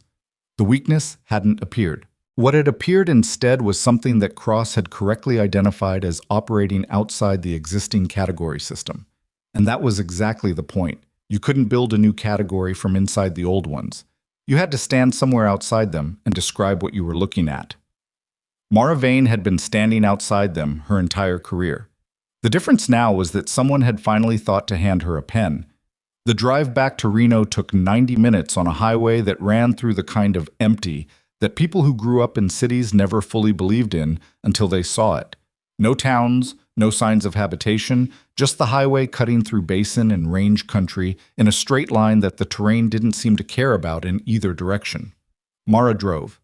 Hale rode in the passenger seat with his window down and his elbow on the door, and the desert air moving through the car at 70 miles an hour, warm even at this hour, carrying the particular smell of Nevada high desert at the end of summer, dry rock and sage and something mineral underneath that didn't have a name. They didn't talk for the first 40 minutes. It wasn't uncomfortable silence. It was the silence of 2 people who had been in close operational proximity for 72 hours and had expended the social energy that required, and we're now in the decompression phase where words cost more than they return. Mara drove like she did everything, with a settled economy of movement, no excess, hands at 9 and 3, eyes tracking the road and the mirrors and the terrain beyond the shoulder with the automatic environmental awareness that had, over 3 days, shifted in Hale's perception from remarkable to simply characteristic. This was how she was. In the desert, in the briefing room, behind a rifle, in a vehicle on a dark Nevada highway, the same quality of attention, the same relationship with her surroundings. The instrument wasn't the thing. The operator was the thing. He'd always known that technically. This week had made it concrete. Voss's offer, he said when they were 45 minutes out. I know. You said yes, but I don't know what yes means to you in this context. She was quiet for a moment. The highway unrolled ahead of them. It means I'm going to try, she said, which is different from knowing it'll work. The curriculum development piece, that part I understand. I've been building the framework in my head for 3 years. I know what the observable components are. I know which ones transfer and which ones probably don't. Putting it into language. She paused. That's the part that worries me. Why? Because the moment you write something down, it becomes the thing instead of the thing behind it. She glanced at him briefly and looked back at the road. I've seen it happen in other training contexts. Someone develops an approach, someone writes it into doctrine, and the doctrine replaces the understanding. People learn to perform the written procedure instead of learning to understand what the procedure was trying to capture. That's a real risk. I know how to mitigate it, partially. She shifted lanes for an oncoming truck and shifted back. You build the assessment criteria around outcomes, not procedures. You measure whether the student can read the environment, not whether they followed the steps you wrote down. But that requires evaluators who understand what they're measuring, and right now there's exactly one of those. 2, Hale said. She looked at him. I can build the evaluator capacity alongside the curriculum, he said. That's my piece. You build the what? I build the people who can assess it. She was quiet for a moment. You're not retired anymore, she said. Consulting capacity. Voss offered it before he left the deck. She absorbed this. He moved fast. He knows what he has. Hale looked out at the dark desert. He's not going to leave it sitting on the shelf. They reached the outskirts of Reno at 21:30, the city's light pollution announcing itself against the sky. 20 minutes before the first buildings appeared. Mara pulled into the airport hotel's parking lot and cut the engine and sat for a moment with her hands still on the wheel. There's something I didn't tell Voss, she said. Hale waited. When he was making the offer, he framed it as curriculum development, methodology lead, formal program role. She looked at the hotel entrance, glass doors, fluorescent lobby light bleeding out into the dark parking lot. What he didn't ask, and what I should have volunteered, is that there's a version of this that doesn't work.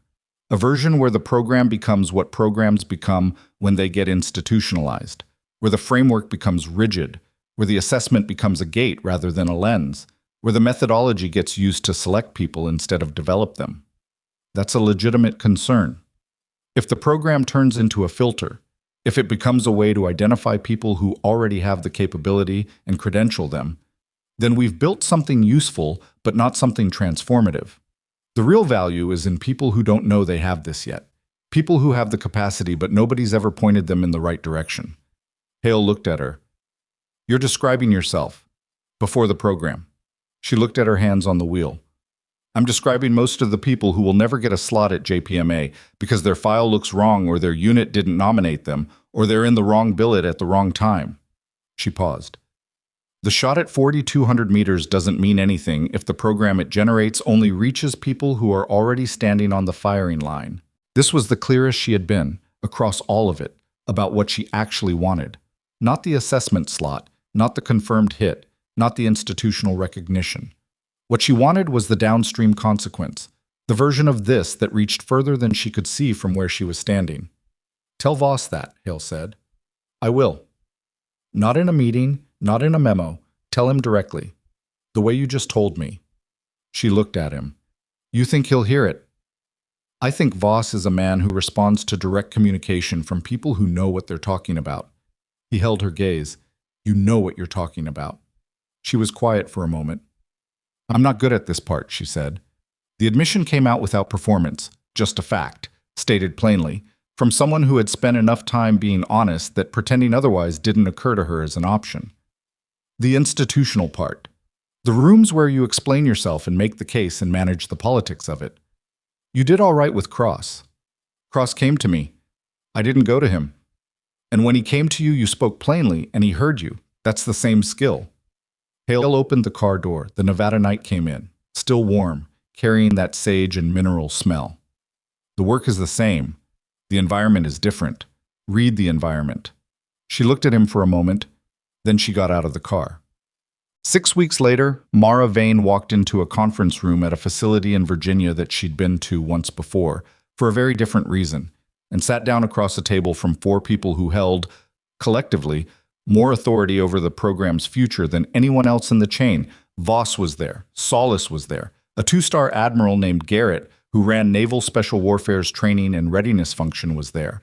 And Adrian Cross was there, which was a thing that Mara had not been told in advance, and which she processed, when she saw him, with a moment of adjustment that she kept internal and moved past. Cross looked at her when she came in. He nodded. She nodded. Whatever that exchange communicated, it was not hostility. The meeting was 2 hours long and covered things that Mara had spent the previous 6 weeks preparing for. The curriculum framework, the assessment criteria, the evaluator development program, the access pipeline that would allow candidates from non-traditional billets to be considered. She'd written 31 pages of documentation that she was privately unhappy with because it didn't fully capture what it was trying to capture. And she'd written it anyway, because imperfect documentation was better than a framework that lived only in her head. She presented. She answered questions. The Admiral asked hard questions about scalability and resource requirements, and she answered them honestly, including the parts where the honest answer was, "I don't know yet. Here's how I'd find out." Cross asked one question near the end.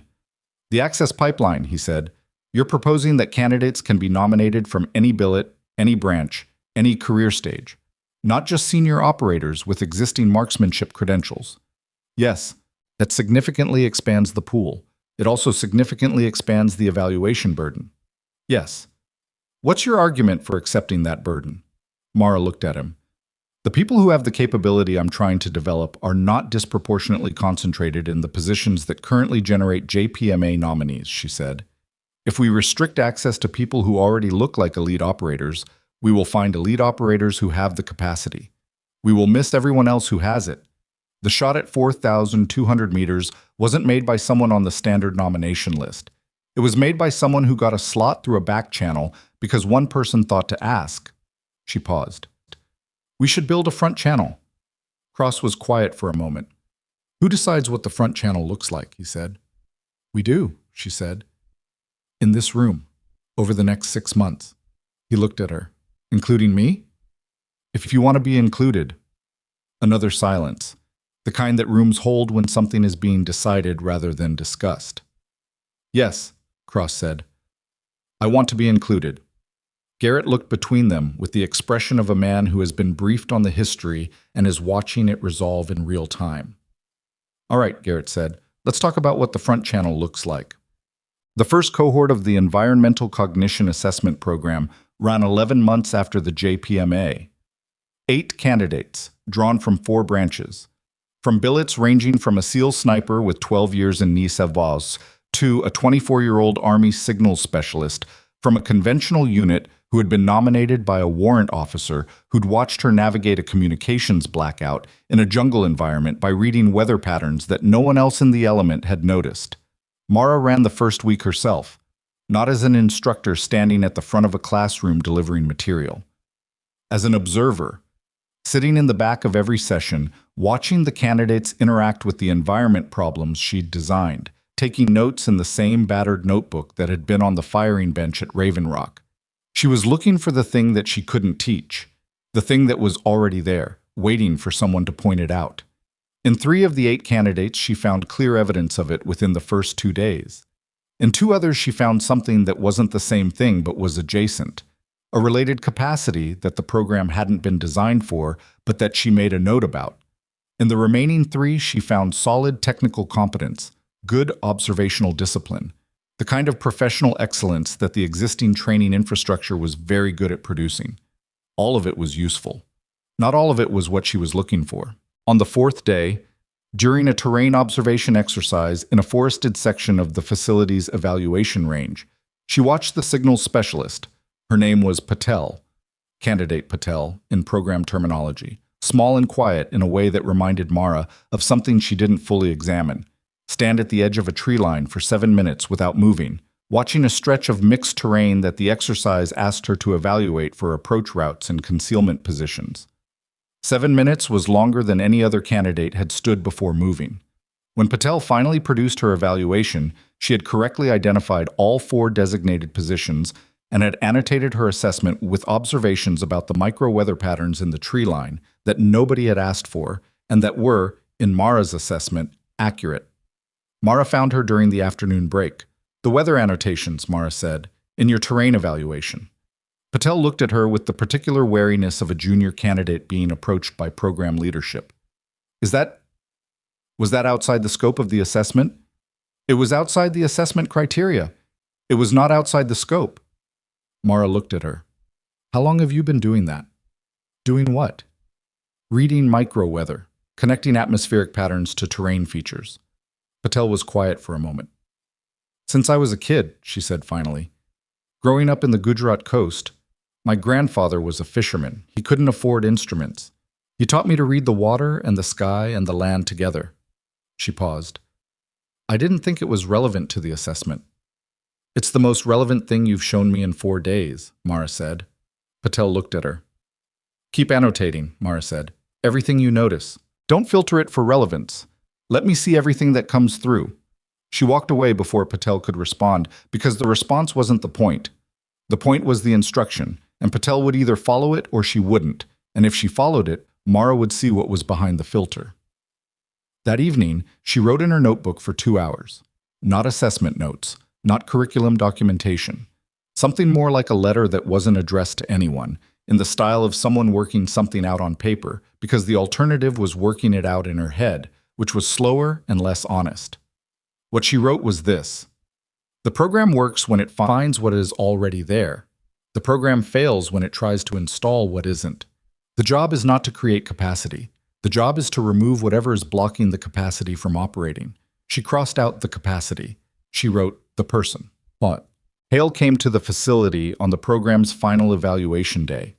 He sat in the back of the observation room during the culminating assessment, a complex multi-environment problem that ran for 4 hours and required candidates to demonstrate environmental reading capacity across terrain types, weather conditions, and time pressures that varied systematically across the sequence. It was the most demanding evaluation design Mara had produced, and it was imperfect. She had identified 6 things she would change for the next cohort, and it was also substantially more sophisticated than anything the existing assessment literature had produced for this capability domain. Cross had contributed to the evaluation design. That was still a fact that Mara occasionally had to remind herself of, not because it was unwelcome, but because it hadn't been predictable. He'd come into the curriculum working group 3 months in with a specific proposal about the time pressure variables, rooted in his rapid engagement expertise, translated into terms the environmental cognition framework could use, and the proposal had been good. She'd told him so. He'd been gruff about the acknowledgement, which she had by then learned was not hostility, but a form of discomfort with the situation that he was managing as best he could. They worked around each other in the way of people who have found a functional dynamic and are not going to press it further than function requires. It wasn't friendship. It was something more durable than the version of collegiality that looked like friendship. It was mutual recognition, the acknowledgement that the other person was operating in good faith toward a goal they both cared about, and that the frictions between them were worth tolerating because the work was worth doing. That was enough, more than enough, honestly. Hale watched the evaluation from the back of the room, quiet, making occasional notes. When the 4 hours were done and the candidates had finished and the evaluation team was reviewing scores, he came to stand beside Mara at the observation window. "Patel," he said. "Top of the cohort," she said. "By how much?" "Not close." She looked through the glass at Patel, who was sitting with the other candidates in the debrief space, drinking water, looking at her own assessment notes. She annotated everything, every session, every environment, 17 pages of environmental observations across 4 days that nobody asked for, The depth of the pattern recognition is... She stopped. It's better than mine was at her age. Hale looked at her. I'm not being modest, she said. I'm being accurate. She grew up reading coastal environments with someone who was doing it at a level most instruments can't replicate. She has a 20-year baseline of observation in a complex dynamic system. What she needs is the framework to apply it in operational contexts. We can give her that. What does she do after the program? That's the next problem, Mara said. We've built the assessment. We haven't built the career pathway. Someone with this capability needs a billet structure that actually uses it. Right now, there's no MOS, no rating, no career identifier that captures what she is. That's a systems problem. Yes. She looked through the glass. Garrett said he'd work on it. Cross is He's apparently been in conversations with the Army's Career Management Office about a specialty identifier for the capability domain. Hale was quiet for a moment. Cross is building the career pathway. Cross is building the career pathway, she confirmed, with the flat, accurate delivery of someone reporting a fact that still occasionally surprised her. People change when the evidence changes, he said. Some people, she said, when the evidence is sufficient. She looked at Patel one more time and then looked away from the window. I'm going back to Nevada in 2 weeks, she said. Hale looked at her. Voss wants a second assessment run. Different conditions, different season. I want to use it to test the curriculum modifications before the second cohort starts. She paused. And I want to go back to the range itself. The North Range. The 4,200-meter line. She said it without weight, just the name of a place. I want to see it in a different season, different atmospheric conditions. I want to know whether the approach holds when everything about the environment is different. You want to see if you can do it again? I want to understand the first time better, she said. I made the shot. I know why it worked. But knowing why something worked once isn't the same as understanding the underlying principle well enough to teach it. She looked at him. I need to go back and fail a few times, in different conditions, so I know where the limits are. Hale absorbed this. It was so completely characteristic. The willingness to go back to the thing that had worked and deliberately test it against conditions it might not survive.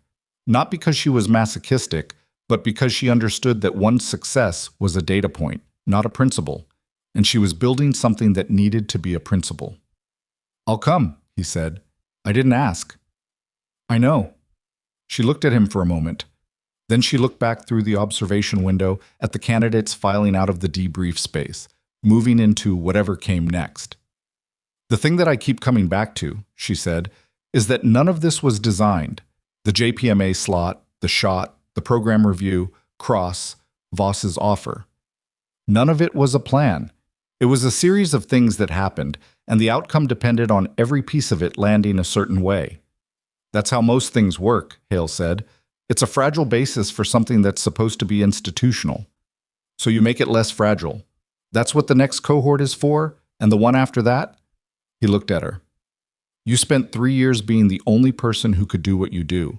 You're building toward a world where that's not true anymore, where there are 20 people, 50 people who have the framework and the discipline by not your gift exactly, but their own version of it, in their own environments. He paused. That's the difference between a result and a change. She was quiet for a long time. Outside the observation room, the facility moved through its afternoon rhythms. Doors opening and closing, voices in corridors, the background operational hum of a place with a purpose. Normal institutional sounds.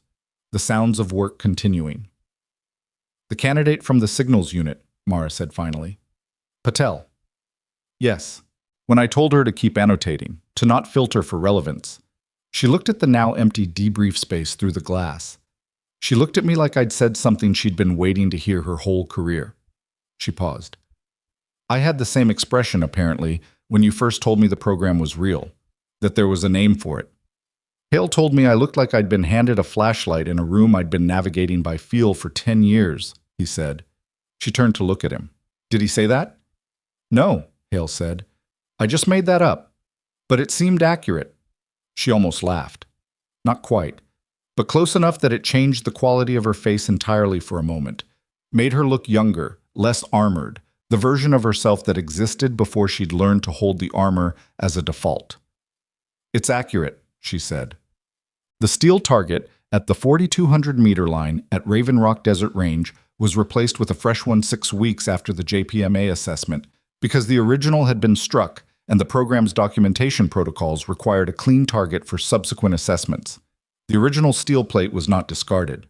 It went into the range facility's small, informal archive, a locked cabinet in the back of the briefing room that held objects the range cadre had collectively decided were worth keeping. A bent rifle barrel from a barrel failure in 2019 that had injured nobody and remained technically unexplained. A rangefinder that had given an impossible reading during a night exercise 3 years ago that turned out to be correct. Small objects that marked moments where something had happened that the standard documentation couldn't fully contain. The plate from the 4,200-meter line had a single hole in it, off-center from the aim point but solidly within the scoring zone, made by a round that had traveled through 3 distinct wind environments, compensating for thermal distortion, a venturi acceleration through a rock formation, and a terminal updraft off a south-facing canyon wall. All of it calculated not through instruments and ballistic tables, but through the unnameable discipline of a person who had learned, somewhere between a coastal Indian household and a classified operation in the Lashkar Valley, and 7 years of working in environments that didn't have a category for her, to stop filtering out what the world was trying to say. The plate went into the cabinet, the program went forward, and Patel, warrant officer. Patel, 18 months later, after a career identifier had been created and she'd been the first person promoted under it, would stand in front of her own first cohort of candidates at a facility in the Pacific Northwest and tell them, at the start of the first session, the same thing Mara had told her. Don't filter for relevance. Let me see everything that comes through. She would say it in her own voice, with her own history behind it, and some of the candidates would write it down, and some would just nod, and one, a Marine sergeant from a reconnaissance battalion who had grown up in the mountains of eastern Montana reading elk trails and winter weather with his father, would have the expression that Patel recognized because she had worn it herself. The expression of someone who has been handed a language for something they've been living in silence. The work is never finished, and it is never clean, and most of the people who matter most are the ones nobody thought to ask. The shot is proof of nothing except what you let yourself see, and what you allow yourself to hear in the spaces where the noise goes quiet and the world is simply, honestly telling you the truth.